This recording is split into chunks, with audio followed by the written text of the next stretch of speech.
आप जी सुन रहे हो जगत गुरु तत्वदर्शी संत रामपाल जी महाराज द्वारा लिखित किताब जीने की राह दा पन्ना नंबर 184। उस दा आउण वाला काल यानी मौत समाप्त हो जाएगी। सतगुरु दे आदेश दा पालन गरुड़ ने कीता। लड़के नूं अमृत पिलाया। उस नाल उस दी प्रबल इच्छा दिख्या लैण दी बनी। गरुड़ जी उस बच्चे नूं सतगुरु जी दे कोल लियाया अते दिख्या दिलाई। परमात्मा ने बालक नूं आशीर्वाद दे के किरतारथ कीता।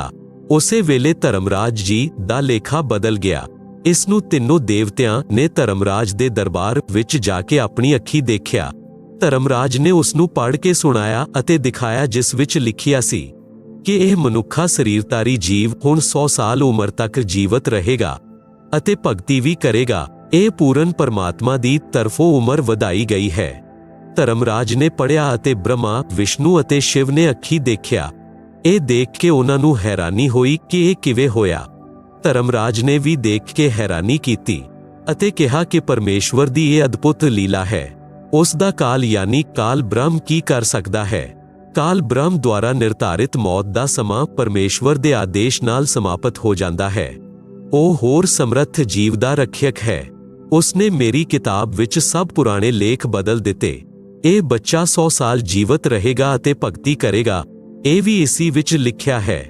ਮੈਂ ਝੂਠ ਨਹੀਂ ਕਹਿ ਰਿਹਾ ਹਾਂ, ਆਪ ਖੁਦ ਦੇਖ ਲਵੋ। ਅੱਖੀ ਦੇਖ ਕੇ ਬ੍ਰਹਮਾ ਜੀ ਵਿਸ਼ਨੂੰ ਜੀ ਅਤੇ ਸ਼ਿਵ ਜੀ ਨੇ ਕਿਹਾ ਕਿ ਇਹ ਹੈਰਾਨੀ ਦੀ ਗੱਲ ਹੈ। ਅਸਲ ਵਿੱਚ ਪਰਮ ਪੁਰਸ਼ ਕੋਈ ਹੋਰ ਹੈ। ਉਹ ਜੋ ਚਾਵੇ ਸੋ ਕਰ ਸਕਦਾ ਹੈ।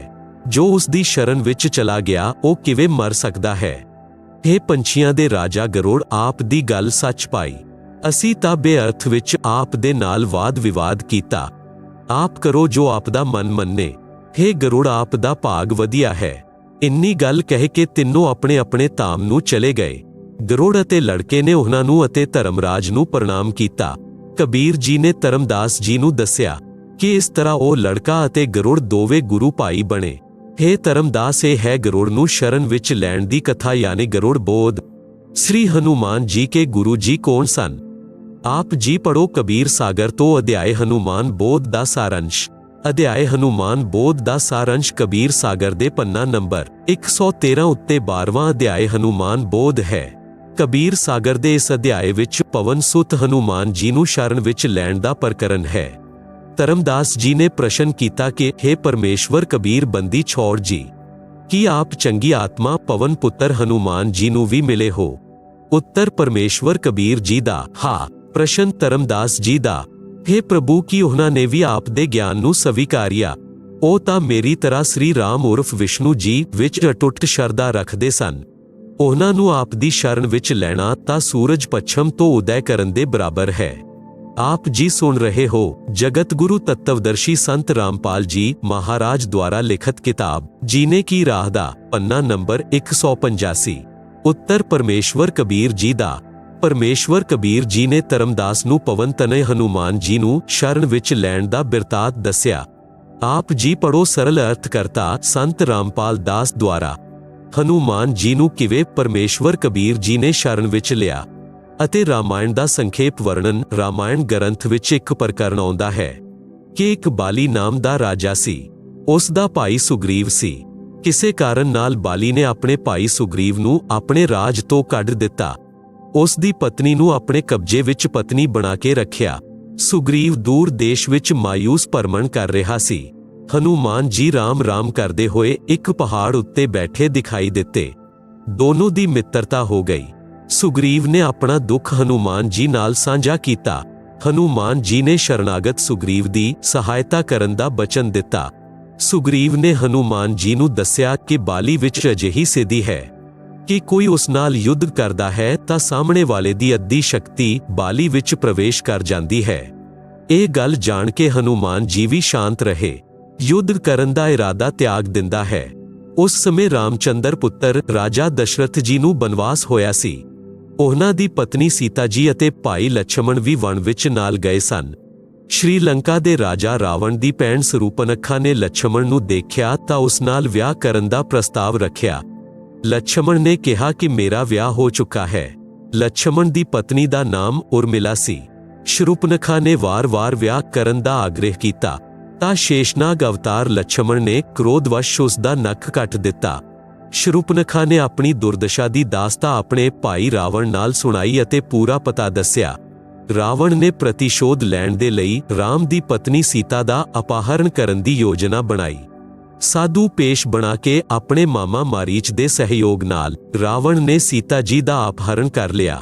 ਸੀਤਾ ਜੀ ਦੀ ਖੋਜ ਵਿੱਚ ਸ੍ਰੀ ਰਾਮ ਜੀ ਅਤੇ ਸ੍ਰੀ ਲਛਮਣ ਜੀ ਵਣ-ਵਣ ਭਟਕ ਰਹੇ ਸਨ। ਉਸੇ ਸਮੇਂ ਉਹਨਾਂ ਨੂੰ ਸ੍ਰੀ ਹਨੂਮਾਨ ਜੀ ਅਤੇ ਸ੍ਰੀ ਸੁਗਰੀਵ ਜੀ ਮਿਲੇ। ਆਪਸ ਵਿੱਚ ਜਾਣ ਪਛਾਣ ਹੋਈ। ਸੁਗਰੀਵ ਨੇ ਸ੍ਰੀ ਰਾਮ ਨੂੰ ਆਪਣਾ ਕਸ਼ਟ ਦੱਸਿਆ। ਸ੍ਰੀ ਰਾਮ ਚੰਦਰ ਨੇ ਸ਼ਰਤ ਰੱਖੀ ਕਿ ਜੇਕਰ ਮੈਂ ਆਪ ਦਾ ਰਾਜ ਆਪ ਨੂੰ ਦਿਲਾ ਦੇਵਾਂ ਤਾਂ ਆਪ ਨੂੰ ਸੀਤਾ ਦੀ ਖੋਜ ਅਤੇ ਵਾਪਸੀ ਦੇ ਲਈ ਮੇਰਾ ਸਹਿਯੋਗ ਕਰਨਾ ਹੋਏਗਾ। ਗੱਲ ਪੱਕੀ ਹੋ ਗਈ। ਸ੍ਰੀ ਰਾਮਚੰਦਰ ਜੀ ਨੇ ਰੁੱਖ ਦੀ ਓਟ ਲੈ ਕੇ ਬਾਲੀ ਨੂੰ ਯੁੱਧ ਕਰਕੇ ਮਾਰ ਕੇ ਸੁਗਰੀਵ ਨੂੰ ਰਾਜ ਤਿਲਕ ਕਰ ਦਿੱਤਾ। ਸੁਗਰੀਵ ਨੇ ਆਪਣੀ ਪ੍ਰਤੀਗਿਆ ਦਾ ਪਾਲਣ ਕੀਤਾ। ਸੀਤਾ ਜੀ ਦੀ ਖੋਜ ਦੇ ਲਈ ਚਾਰੋਂ ਦਿਸ਼ਾ ਵਿੱਚ ਖੋਜੀ ਭੇਜੇ ਗਏ। ਜਟਾਊ ਪੰਛੀ ਨੇ ਸ੍ਰੀ ਰਾਮ ਨੂੰ ਦੱਸਿਆ ਕਿ ਸੀਤਾ ਮਾਤਾ ਨੂੰ ਲੰਕੇਸ਼ਵਰ ਰਾਵਣ ਚੁੱਕ ਕੇ ਲੈ ਗਿਆ। ਉਸ ਤੋਂ ਮੈਂ ਮਾਤਾ ਨੂੰ ਛਡਵਾਉਣ ਦੀ ਕੋਸ਼ਿਸ਼ ਵੀ ਕੀਤੀ ਤਾਂ ਮੇਰੇ ਪੰਖ ਕੱਟ ਦਿੱਤੇ। ਰਾਵਣ ਨਾਲ ਬਾਤਚੀਤ ਕਰਕੇ ਸੀਤਾ ਨੂੰ ਵਾਪਸ ਕਰਨ ਦੇ ਲਈ ਸ੍ਰੀ ਰਾਮ ਜੀ ਨੇ ਹਨੂਮਾਨ ਨੂੰ ਰਾਜਦੂਤ ਬਣਾਇਆ। ਸ੍ਰੀ ਰਾਮਚੰਦਰ ਜੀ ਨੇ ਸ੍ਰੀ ਹਨੂਮਾਨ ਜੀ ਨੂੰ ਸੀਤਾ ਨੂੰ ਵਿਸ਼ਵਾਸ ਦਿਲਾਉਣ ਦੇ ਲਈ ਆਪਣੀ ਅੰਗੂਠੀ ਦਿੱਤੀ, ਜਿਸ ਉੱਤੇ ਸ੍ਰੀ ਰਾਮ ਲਿਖਿਆ ਸੀ। ਸੀਤਾ ਉਸ ਅੰਗੂਠੀ ਨਾਲ ਹਨੂਮਾਨ ਉੱਤੇ ਵਿਸ਼ਵਾਸ ਕਰ ਸਕਦੀ ਸੀ ਕਿ ਜੋ ਮੈਨੂੰ ਮਿਲਣ ਆਇਆ ਹੈ ਉਹ ਸ੍ਰੀ ਰਾਮ ਦਾ ਭੇਜਿਆ ਹੋਇਆ ਹੈ। ਆਪ ਜੀ ਸੁਣ ਰਹੇ ਹੋ ਜਗਤ ਗੁਰੂ ਤੱਤਵਦਰਸ਼ੀ ਸੰਤ ਰਾਮਪਾਲ ਜੀ ਮਹਾਰਾਜ ਦੁਆਰਾ ਲਿਖਤ ਕਿਤਾਬ ਜੀਨੇ ਕੀ ਰਾਹ ਦਾ ਪੰਨਾ ਨੰਬਰ 186। ਹਨੂਮਾਨ ਜੀ ਸ੍ਰੀ ਰਾਮ ਦੀ ਮੁੰਦਰੀ ਲੈ ਕੇ ਆਕਾਸ਼ ਮਾਰਗ ਤੋਂ ਉੱਡ ਕੇ ਸ੍ਰੀਲੰਕਾ ਵਿੱਚ ਗਏ। ਰਾਵਣ ਦਾ ਇੱਕ 9 ਲੱਖਾ ਬਾਗ ਸੀ। ਉਸ ਵਿੱਚ ਸੀਤਾ ਜੀ ਨੂੰ ਰਾਵਣ ਨੇ ਬੰਨ ਰੱਖਿਆ ਸੀ। ਹਨੂਮਾਨ ਜੀ ਨੇ ਸੀਤਾ ਮਾਤਾ ਨੂੰ ਅੰਗੂਠੀ ਦੇ ਕੇ ਆਪਣਾ ਵਿਸ਼ਵਾਸ ਦਿਲਾਇਆ। ਸੀਤਾ ਜੀ ਨੇ ਆਪਣਾ ਸਰਵ ਕਸ਼ਟ ਜੋ ਰਾਖਸ਼ ਰਾਵਣ ਦੇ ਰਿਹਾ ਸੀ ਹਨੂਮਾਨ ਜੀ ਨੂੰ ਦੱਸਿਆ। ਸੀਤਾ ਜੀ ਨੇ ਆਪਣਾ ਕੰਗਣ ਯਾਨੀ ਸੁਹਾਗ ਦਾ ਕੜਾ ਹੱਥ ਤੋਂ ਕੱਢ ਕੇ ਹਨੂਮਾਨ ਨੂੰ ਦਿੱਤਾ। ਕਿਹਾ ਕਿ ਭਾਈ ਆਪ ਇਹ ਕੰਗਣ ਸ੍ਰੀ ਰਾਮ ਜੀ ਨੂੰ ਦਿਖਾਓਗੇ, ਫਿਰ ਉਹਨਾਂ ਨੂੰ ਵਿਸ਼ਵਾਸ ਹੋਏਗਾ ਕਿ ਤੂੰ ਸੀਤਾ ਦੀ ਖੋਜ ਕਰਕੇ ਆਏ ਹੋ। ਹਨੂਮਾਨ ਜੀ ਦੇ ਨਾਲ ਸੀਤਾ ਜੀ ਨੇ ਆਉਣ ਤੋਂ ਮਨਾ ਕਰ ਦਿੱਤਾ ਕਿ ਮੈਂ ਤੇਰੇ ਨਾਲ ਨਹੀਂ ਚੱਲੂੰਗੀ। ਹਨੂਮਾਨ ਜੀ ਨੇ ਫਲ ਖਾਣ ਦੀ ਇੱਛਾ ਜ਼ਾਹਿਰ ਕੀਤੀ ਤਾਂ ਸੀਤਾ ਜੀ ਨੇ ਕਿਹਾ, ਹੇ ਭਾਈ ਕੋਈ ਫਲ ਝੜ ਕੇ ਡਿੱਗਾ ਹੋਵੇ ਉਹ ਫਲ ਖਾ ਸਕਦੇ ਹੋ, ਫਲ ਤੋੜ ਕੇ ਖਾਣ ਦਾ ਮੈਨੂੰ ਆਦੇਸ਼ ਨਹੀਂ ਹੈ। ਇਸ ਗੱਲ ਨਾਲ ਖਿੱਝ ਕੇ ਹਨੂਮਾਨ ਜੀ ਨੇ ਪਹਿਲਾਂ ਤਾਂ ਰੁੱਖ ਡੇਗਿਆ, ਫਿਰ ਪੱਕੇ ਹੋਏ ਫਲ ਖਾਧੇ, ਫਿਰ ਉਸ ਰੁੱਖ ਨੂੰ ਸਮੁੰਦਰ ਵਿੱਚ ਸੁੱਟ ਦਿੱਤਾ। ਐਸੇ ਹਨੂਮਾਨ ਜੀ ਨੇ ਰਾਵਣ ਦਾ 9 ਲੱਖਾ ਬਾਗ ਉਜਾੜ ਕੇ ਰੁੱਖ ਸਮੁੰਦਰ ਵਿੱਚ ਸੁੱਟ ਦਿੱਤੇ। ਲੰਕਾ ਦੇ ਰਾਜਾ ਰਾਵਣ ਨੇ ਹਨੂਮਾਨ ਜੀ ਦੀ ਪੂਛ ਉੱਤੇ ਕੱਪੜੇ ਰੂਈ ਬੰਨ੍ਹ ਕੇ ਅੱਗ ਲਗਾ ਦਿੱਤੀ ਸੀ। ਹਨੂਮਾਨ ਜੀ ਨੇ ਆਪਣੀ ਦੁਮ ਦੀ ਅੱਗ ਨਾਲ ਰਾਵਣ ਦੀ ਲੰਕਾ ਨੂੰ ਅੱਗ ਦੇ ਹਵਾਲੇ ਕਰ ਦਿੱਤਾ। ਇਸ ਦੇ ਪਿੱਛੋਂ ਆਕਾਸ਼ ਮਾਰਗ ਤੋਂ ਉੱਡ ਕੇ ਸਮੁੰਦਰ ਪਾਰ ਕਰਕੇ ਇੱਕ ਪਹਾੜੀ ਤੇ ਉਤਰੇ। ਸਵੇਰੇ ਦਾ ਸਮਾਂ ਸੀ। ਪਹਾੜ ਉੱਤੇ ਜਲਾਸ਼ਯ ਪਵਿੱਤਰ ਜਲ ਨਾਲ ਭਰਿਆ ਸੀ। ਕੋਲ ਬਾਗ ਸੀ ਜਿਸ ਵਿੱਚ ਫਲਦਾਰ ਰੁੱਖ ਸਨ। ਹਨੂਮਾਨ ਜੀ ਨੂੰ ਭੁੱਖ ਲੱਗੀ ਸੀ। ਇਸ਼ਨਾਨ ਕਰਨ ਦਾ ਵਿਚਾਰ ਕੀਤਾ। ਕੰਗਣ ਨੂੰ ਇੱਕ ਪੱਥਰ ਉੱਤੇ ਰੱਖ ਦਿੱਤਾ। ਇਸ਼ਨਾਨ ਕਰਦੇ ਸਮੇਂ ਵੀ ਹਨੂਮਾਨ ਦੀ ਇੱਕ ਕੱਖ ਕੰਗਣ ਉੱਤੇ ਲੱਗੀ ਸੀ। ਲੰਗੂਰ ਬੰਦਰ ਆਇਆ। ਉਸਨੇ ਕੰਗਣ ਚੁੱਕਿਆ ਅਤੇ ਚੱਲ ਪਿਆ। ਹਨੂਮਾਨ ਜੀ ਨੂੰ ਚਿੰਤਾ ਬਣੀ ਕਿ ਕਿਤੇ ਬੰਦਰ ਇਸ ਕੰਗਣ ਨੂੰ ਸਮੁੰਦਰ ਵਿੱਚ ਨਾ ਸੁੱਟ ਦੇਵੇ, ਮੇਰੀ ਮਿਹਨਤ ਉੱਤੇ ਪਾਣੀ ਨਾ ਫਿਰ ਜਾਏ। ਹੁਣ ਲੰਕਾ ਵਿੱਚ ਜਾਣ ਦਾ ਰਸਤਾ ਵੀ ਬੰਦ ਹੋ ਗਿਆ। ਅਜੀਬ ਪਰੇਸ਼ਾਨੀ ਵਿੱਚ ਹਨੂਮਾਨ ਬੰਦਰ ਦੇ ਪਿੱਛੇ ਚੱਲਿਆ। ਦੇਖਦੇ ਦੇਖਦੇ ਬੰਦਰ ਨੇ ਉਹ ਕੰਗਣ ਇੱਕ ਰਿਸ਼ੀ ਦੀ ਕੁਟੀਆ ਦੇ ਬਾਹਰ ਰੱਖੇ ਘੜੇ ਵਿੱਚ ਪਾ ਦਿੱਤਾ ਅਤੇ ਅੱਗੇ ਦੌੜ ਗਿਆ। ਹਨੂਮਾਨ ਜੀ ਨੇ ਰਾਤ ਦੀ ਸਾਹ ਲਈ। ਕਲਸ਼ ਵਿੱਚ ਝਾਕ ਕੇ ਕੰਗਣ ਕੱਢਣਾ ਚਾਹਿਆ ਤਾਂ ਦੇਖਿਆ ਕਿ ਇੱਕੋ ਜਿਹੇ ਅਨੇਕਾਂ ਕੰਗਣ ਸਨ। ਹਨੂਮਾਨ ਜੀ ਨੂੰ ਫਿਰ ਸਮੱਸਿਆ ਹੋਈ। ਕੰਗਣ ਚੁੱਕ ਕੇ ਦੇਖੇ, ਕੋਈ ਅੰਤਰ ਨਹੀਂ ਪਾਇਆ ਆਪਣਾ ਕੰਗਣ ਕਿਹੜਾ ਹੈ। ਕਿਤੇ ਮੈਂ ਗਲਤ ਕੰਗਣ ਲੈ ਜਾਵਾਂ ਅਤੇ ਸ੍ਰੀ ਰਾਮ ਕਹੇ ਇਹ ਕੰਗਣ ਸੀਤਾ ਦਾ ਨਹੀਂ ਹੈ, ਮੇਰਾ ਯਤਨ ਬੇਅਰਥ ਜਾਏਗਾ। ਸਾਹਮਣੇ ਇੱਕ ਰਿਸ਼ੀ ਹਨੂਮਾਨ ਜੀ ਦੀ ਪਰੇਸ਼ਾਨੀ ਨੂੰ ਦੇਖ ਕੇ ਮੁਸਕਰਾ ਰਿਹਾ ਸੀ। ਕੁਟੀਆ ਦੇ ਬਾਹਰ ਬੈਠਾ ਸੀ। ਰਿਸ਼ੀ ਜੀ ਬੋਲੇ, ਆਓ ਪਵਨ ਪੁੱਤਰ, ਕਿਸ ਸਮੱਸਿਆ ਵਿੱਚ ਹੋ? ਹਨੂਮਾਨ ਜੀ ਨੇ ਕਿਹਾ ਕਿ ਰਿਸ਼ੀ ਜੀ, ਸ੍ਰੀ ਰਾਮਚੰਦਰ ਜੀ ਦੀ ਪਤਨੀ ਨੂੰ ਲੰਕਾ ਦਾ ਰਾਜਾ ਰਾਵਣ ਅਪਹਰਨ ਕਰਕੇ ਲੈ ਗਿਆ ਹੈ। ਮੈਂ ਪਤਾ ਕਰਕੇ ਆਇਆ ਹਾਂ। ਰਿਸ਼ੀ ਜੀ ਨੇ ਕਿਹਾ ਕਿ ਕਿਹੜੇ ਨੰਬਰ ਵਾਲੇ ਰਾਮਚੰਦਰ ਦੀ ਗੱਲ ਕਰ ਰਹੇ ਹੋ? ਹਨੂਮਾਨ ਜੀ ਨੂੰ ਹੈਰਾਨੀ ਹੋਈ। ਕਿ ਰਿਸ਼ੀ ਆਪਣੇ ਹੋਸ਼ ਹਵਾਸ ਵਿੱਚ ਹੈ ਜਾਂ ਭੰਗ ਪੀ ਰੱਖੀ ਹੈ। ਹਨੂਮਾਨ ਜੀ ਨੇ ਪੁੱਛਿਆ, ਹੇ ਰਿਸ਼ੀ ਜੀ, ਕੀ ਰਾਮ ਕਈ ਹਨ? ਰਿਸ਼ੀ ਜੀ ਨੇ ਕਿਹਾ, ਹਾਂ, ਕਈ ਹੋ ਚੁੱਕੇ ਹਨ ਅਤੇ ਹੋਰ ਅੱਗੇ ਵੀ ਜੰਮਦੇ ਮਰਦੇ ਰਹਿਣਗੇ। ਆਪ ਜੀ ਸੁਣ ਰਹੇ ਹੋ ਜਗਤ ਗੁਰੂ ਤੱਤਵਦਰਸ਼ੀ ਸੰਤ ਰਾਮਪਾਲ ਜੀ ਮਹਾਰਾਜ ਦੁਆਰਾ ਲਿਖਤ ਕਿਤਾਬ ਜੀਨੇ ਕੀ ਰਾਹ ਦਾ ਪੰਨਾ ਨੰਬਰ 187। ਹਨੂਮਾਨ ਜੀ ਨੂੰ ਰਿਸ਼ੀ ਦਾ ਵਿਵਹਾਰ ਉਚਿਤ ਨਹੀਂ ਲੱਗਿਆ, ਪਰੰਤੂ ਰਿਸ਼ੀ ਜੀ ਨਾਲ ਵਿਵਾਦ ਕਰਨਾ ਹਿੱਤ ਵਿੱਚ ਨਹੀਂ ਜਾਣਿਆ। ਰਿਸ਼ੀ ਜੀ ਨੇ ਪੁੱਛਿਆ, ਆਪ ਫਲ ਖਾਓ, ਭੋਜਨ ਖਾਓ, ਥੱਕੇ ਹੋ, ਵਿਸ਼ਰਾਮ ਕਰੋ। ਹਨੂਮਾਨ ਜੀ ਨੇ ਕਿਹਾ, ਰਿਸ਼ੀ ਜੀ, ਮੇਰੀ ਤਾਂ ਚੈਨ ਅਮਨ ਹੀ ਸਮਾਪਤ ਹੋ ਗਈ। ਮੈਨੂੰ ਸੀਤਾ ਮਾਤਾ ਨੇ ਕੰਗਣ ਦਿੱਤਾ ਸੀ। ਉਸ ਕੰਗਣ ਦੇ ਬਿਨਾਂ ਸ੍ਰੀ ਰਾਮਚੰਦਰ ਜੀ ਨੂੰ ਵਿਸ਼ਵਾਸ ਨਹੀਂ ਹੋਣਾ ਕਿ ਸੀਤਾ ਦੀ ਖੋਜ ਹੋ ਚੁੱਕੀ ਹੈ। ਉਸ ਕੰਗਣ ਨੂੰ ਪੱਥਰ ਉੱਤੇ ਰੱਖ ਕੇ ਮੈਂ ਇਸ਼ਨਾਨ ਕਰ ਰਿਹਾ ਸੀ। ਬੰਦਰ ਨੇ ਚੁੱਕ ਕੇ ਘੜੇ ਵਿੱਚ ਪਾ ਦਿੱਤਾ। ਮੇਰੀ ਪਹਿਚਾਣ ਵਿੱਚ ਨਹੀਂ ਆ ਰਿਹਾ ਕਿ ਅਸਲ ਕੰਗਣ ਕਿਹੜਾ ਹੈ। ਮੈਨੂੰ ਤਾਂ ਸਭ ਇੱਕੋ ਜਿਹੇ ਲੱਗ ਰਹੇ ਹਨ। ਰਿਸ਼ੀ ਰੂਪ ਵਿੱਚ ਬੈਠੇ ਪਰਮੇਸ਼ਵਰ ਕਬੀਰ ਜੀ ਨੇ ਕਿਹਾ, हे ਪਵਨ ਦੇ ਲਾਡਲੇ, ਆਪ ਕੋਈ ਇੱਕ ਕੰਗਣ ਚੁੱਕ ਲੈ ਜਾਓ, ਕੋਈ ਅੰਤਰ ਨਹੀਂ ਹੈ, ਅਤੇ ਕਿਹਾ ਕਿ ਜਿੰਨੇ ਕੰਗਣ ਇਸ ਵਿੱਚ ਪਏ ਹਨ, ਇੰਨੀ ਵਾਰ ਸ੍ਰੀ ਰਾਮ ਦਸ਼ਰਥ ਪੁੱਤਰ ਨੂੰ ਬਨਵਾਸ ਅਤੇ ਸੀਤਾ ਹਰਨ ਅਤੇ ਹਨੂਮਾਨ ਦੁਆਰਾ ਖੋਜ ਹੋ ਚੁੱਕੀ ਹੈ। ਹਨੂਮਾਨ ਜੀ ਨੇ ਕਿਹਾ, ਰਿਸ਼ੀ ਜੀ, ਇਹ ਦੱਸੋ, ਆਪ ਦੀ ਗੱਲ ਮੰਨਦਾ ਹਾਂ, ਪੁੱਛਦਾ ਹਾਂ ਕਿ ਹਰੇਕ ਵਾਰ ਸੀਤਾ ਹਰਨ ਹਨੂਮਾਨ ਦਾ ਖੋਜ ਕਰਕੇ ਕੰਗਣ ਲਿਆਉਣਾ ਅਤੇ ਬੰਦਰ ਦੁਆਰਾ ਘੜੇ ਵਿੱਚ ਪਾਉਣਾ ਹੁੰਦਾ ਹੈ। ਕੰਗਣ ਤਾਂ ਇੱਥੇ ਰਹਿ ਗਿਆ, ਹਨੂਮਾਨ ਲੈ ਕੇ ਕੀ ਜਾਂਦਾ ਹੈ? ਰਿਸ਼ੀ ਮੁਨਿੰਦਰ ਜੀ ਨੇ ਕਿਹਾ ਕਿ ਮੈਂ ਇਸ ਘੜੇ ਨੂੰ ਆਸ਼ੀਰਵਾਦ ਦੇ ਰੱਖਿਆ ਹੈ ਕਿ ਜੋ ਵਸਤੂ ਇਸ ਵਿੱਚ ਡਿੱਗੇ ਉਹ ਦੋ ਇੱਕ ਬਰਾਬਰ ਹੋ ਜਾਏ। ਇਹ ਕਹਿ ਕੇ ਰਿਸ਼ੀ ਜੀ ਨੇ ਇੱਕ ਮਿੱਟੀ ਦਾ ਕਟੋਰਾ ਘੜੇ ਵਿੱਚ ਪਾਇਆ ਤਾਂ ਇੱਕ ਹੋਰ ਕਟੋਰਾ ਵੈਸਾ ਬਣ ਗਿਆ। ਰਿਸ਼ੀ ਮੁਨਿੰਦਰ ਜੀ ਨੇ ਕਿਹਾ, हे ਹਨੂਮਾਨ, ਆਪ ਇੱਕ ਕੰਗਣ ਲੈ ਜਾਓ, ਕੋਈ ਪਰੇਸ਼ਾਨੀ ਨਹੀਂ ਹੋਏਗੀ। ਹਨੂਮਾਨ ਜੀ ਦੇ ਕੋਲ ਕੋਈ ਹੋਰ ਵਿਕਲਪ ਨਹੀਂ ਬਚਿਆ ਸੀ। ਉਸ ਘੜੇ ਤੋਂ ਇੱਕ ਕੰਗਣ ਕੱਢ ਕੇ ਉੱਡ ਚੱਲੇ। ਸ੍ਰੀ ਰਾਮਚੰਦਰ ਜੀ ਨੂੰ ਹਨੂਮਾਨ ਜੀ ਨੇ ਸੀਤਾ ਜੀ ਦੀ ਨਿਸ਼ਾਨੀ ਕੰਗਣ ਦਿੱਤਾ ਅਤੇ ਜੋ ਜੋ ਗੱਲਾਂ ਮਾਤਾ ਸੀਤਾ ਨੇ ਕਹੀਆਂ ਸੀ ਉਹ ਸਭ ਦੱਸਿਆ। ਸ੍ਰੀ ਰਾਮਚੰਦਰ ਜੀ ਕੰਗਣ ਨੂੰ ਦੇਖ ਕੇ ਭਾਵੁਕ ਹੋ ਗਏ। ਹਨੂਮਾਨ ਜੀ ਨੂੰ ਸੀਨੇ ਨਾਲ ਲਗਾਇਆ, ਕਿਹਾ, हे ਸੰਤਜਨ, ਮੈਂ ਆਪ ਦਾ ਅਹਿਸਾਨ ਕਿਵੇਂ ਚੁੱਕਾ ਪਾਊਂਗਾ? ਆਪ ਨੇ ਆਪਣਾ ਜੀਵਨ ਜੋਖਿਮ ਵਿੱਚ ਪਾ ਕੇ ਮੇਰਾ ਮਹਾ ਕਠਿਨ ਕਾਰਜ ਕੀਤਾ ਹੈ। ਇਹ ਕੰਗਣ ਸੀਤਾ ਦਾ ਹੀ ਹੈ। ਹੁਣ ਸਭਾ ਬੁਲਾਉਂਦਾ ਹਾਂ, ਅੱਗੇ ਦਾ ਮਨਸੂਬਾ ਤਿਆਰ ਕਰਦੇ ਹਾਂ। ਸਮੁੰਦਰ ਉੱਤੇ ਪੁਲ ਬਣਾਉਣ ਦਾ ਵਿਚਾਰ ਕੀਤਾ ਗਿਆ। ਨਲ ਨੀਲ ਦੇ ਹੱਥਾਂ ਵਿੱਚ ਰਿਸ਼ੀ ਮੁਨਿੰਦਰ ਦੇ ਆਸ਼ੀਰਵਾਦ ਨਾਲ ਸ਼ਕਤੀ ਸੀ ਕਿ ਉਹ ਆਪਣੇ ਹੱਥਾਂ ਨਾਲ ਜਲ ਵਿੱਚ ਕੋਈ ਵਸਤੂ ਪਾ ਦਿੰਦੇ ਤਾਂ ਉਹ ਡੁੱਬਦੀ ਨਹੀਂ ਸੀ। ਪੱਥਰ, ਕਾਂਸੀ ਦੇ ਬਰਤਨ ਆਦਿ ਜੋ ਵੀ ਵਸਤੂ ਉਹ ਪਾਉਂਦੇ, ਉਹ ਜਲ ਉੱਤੇ ਤੈਰਦੀ ਸੀ। ਉਸ ਸਮੇਂ ਨਲ ਨੀਲ ਨੇ ਅਭਿਮਾਨ ਕਰਕੇ ਆਪਣੀ ਮਹਿਮਾ ਦੀ ਇੱਛਾ ਨਾਲ ਆਪਣੇ ਗੁਰੂ ਰਿਸ਼ੀ ਮੁਨਿੰਦਰ ਦਾ ਨਾਮ ਨਹੀਂ ਲਿਆ, ਜਿਸ ਕਾਰਨ ਨਾਲ ਉਹਨਾਂ ਦੀ ਉਹ ਸ਼ਕਤੀ ਸਮਾਪਤ ਹੋ ਗਈ। ਰਾਮਚੰਦਰ ਜੀ ਅਤੇ ਸਰਵ ਉਪਸਥਿਤ ਯੋਧਾ ਹਨੂਮਾਨ ਜੀ ਸਹਿਤ ਮਹਾਨ ਦੁਖੀ ਹੋਏ। 3 ਦਿਨ ਤੱਕ ਸ੍ਰੀ ਰਾਮ ਕੁਟਨਿਆ ਪਾਣੀ ਵਿੱਚ ਖੜਾ ਰਿਹਾ, ਰਾਸਤਾ ਦੇਣ ਦੀ ਪ੍ਰਾਰਥਨਾ ਕਰਦਾ ਰਿਹਾ, ਪਰੰਤੂ ਸਮੁੰਦਰ ਟਸ ਤੋਂ ਮਸ ਨਹੀਂ ਹੋਇਆ। ਉਦੋਂ ਸ੍ਰੀ ਰਾਮ ਨੇ ਲਛਮਣ ਨੂੰ ਕਿਹਾ ਕਿ ਮੇਰਾ ਅਗਨੀ ਬਾਣ ਕੱਢ। ਸਮੁੰਦਰ ਨੂੰ ਫੂਕ ਦਿੰਦਾ ਹਾਂ। ਲੱਤਾ ਦੇ ਭੂਤ ਗੱਲਾਂ ਨਾਲ ਨਹੀਂ ਮੰਨਦੇ। ਉਸੇ ਸਮੇਂ ਸਮੁੰਦਰ ਵਿਪਰ ਰੂਪ ਧਾਰ ਕੇ ਸ੍ਰੀ ਰਾਮ ਦੇ ਸਾਹਮਣੇ ਕਰਵੱਧ ਹੋ ਕੇ ਖੜਾ ਹੋ ਗਿਆ ਅਤੇ ਕਿਹਾ ਕਿ ਭਗਵਾਨ, ਮੇਰੇ ਅੰਦਰ ਸੰਸਾਰ ਵਸਿਆ ਹੈ। ਆਪ ਜੀ ਸੁਣ ਰਹੇ ਹੋ ਜਗਤ ਗੁਰੂ ਤੱਤਵਦਰਸ਼ੀ ਸੰਤ ਰਾਮਪਾਲ ਜੀ ਮਹਾਰਾਜ ਦੁਆਰਾ ਲਿਖਤ ਕਿਤਾਬ ਜੀਨੇ ਕੀ ਰਾਹ ਦਾ ਪੰਨਾ ਨੰਬਰ 188। ਆਪ ਪਾਪ ਦੇ ਭਾਗੀ ਮਤ ਬਣੋ। ਆਪ ਅਜਿਹਾ ਕਰੋ ਕਿ ਸੱਪ ਵੀ ਮਰ ਜਾਏ ਅਤੇ ਲਾਠੀ ਵੀ ਨਾ ਟੁੱਟੇ। ਆਪ ਦੀ ਸੈਨਾ ਵਿੱਚ ਨਲ ਨੀਲ ਨਾਮ ਦੇ 2 ਸੈਨਿਕ ਹਨ। ਉਹਨਾਂ ਦੇ ਗੁਰੂ ਜੀ ਦਾ ਆਸ਼ੀਰਵਾਦ ਹੈ। ਉਹਨਾਂ ਦੇ ਹੱਥਾਂ ਤੋਂ ਪੱਥਰ ਵੀ ਮੇਰੇ ਉੱਤੇ ਤੈਰ ਸਕਦੇ ਹਨ। ਉਦੋਂ ਨਲ ਨੀਲ ਨੂੰ ਪੱਥਰ ਪਾ ਕੇ ਦਿਖਾਉਣ ਲਈ ਕਿਹਾ ਤਾਂ ਨਲ ਨੀਲ ਨੇ ਆਪਣੀ ਮਹਿਮਾ ਚਾਹੀ ਅਤੇ ਗੁਰੂ ਨੂੰ ਯਾਦ ਨਹੀਂ ਕੀਤਾ, ਜਿਸ ਕਾਰਨ ਕਰਕੇ ਰਿਸ਼ੀ ਮੁਨਿੰਦਰ ਜੀ ਨੇ ਉਹਨਾਂ ਦੀ ਸ਼ਕਤੀ ਖੋਹ ਲਈ। ਪੱਥਰ ਡੁੱਬ ਗਏ। ਸਮੁੰਦਰ ਨੇ ਉਹਨਾਂ ਦੀ ਗਲਤੀ ਦੱਸੀ। ਫਿਰ ਨਲ ਨੀਲ ਨੇ ਆਪਣੇ ਗੁਰੂ ਜੀ ਨੂੰ ਯਾਦ ਕੀਤਾ।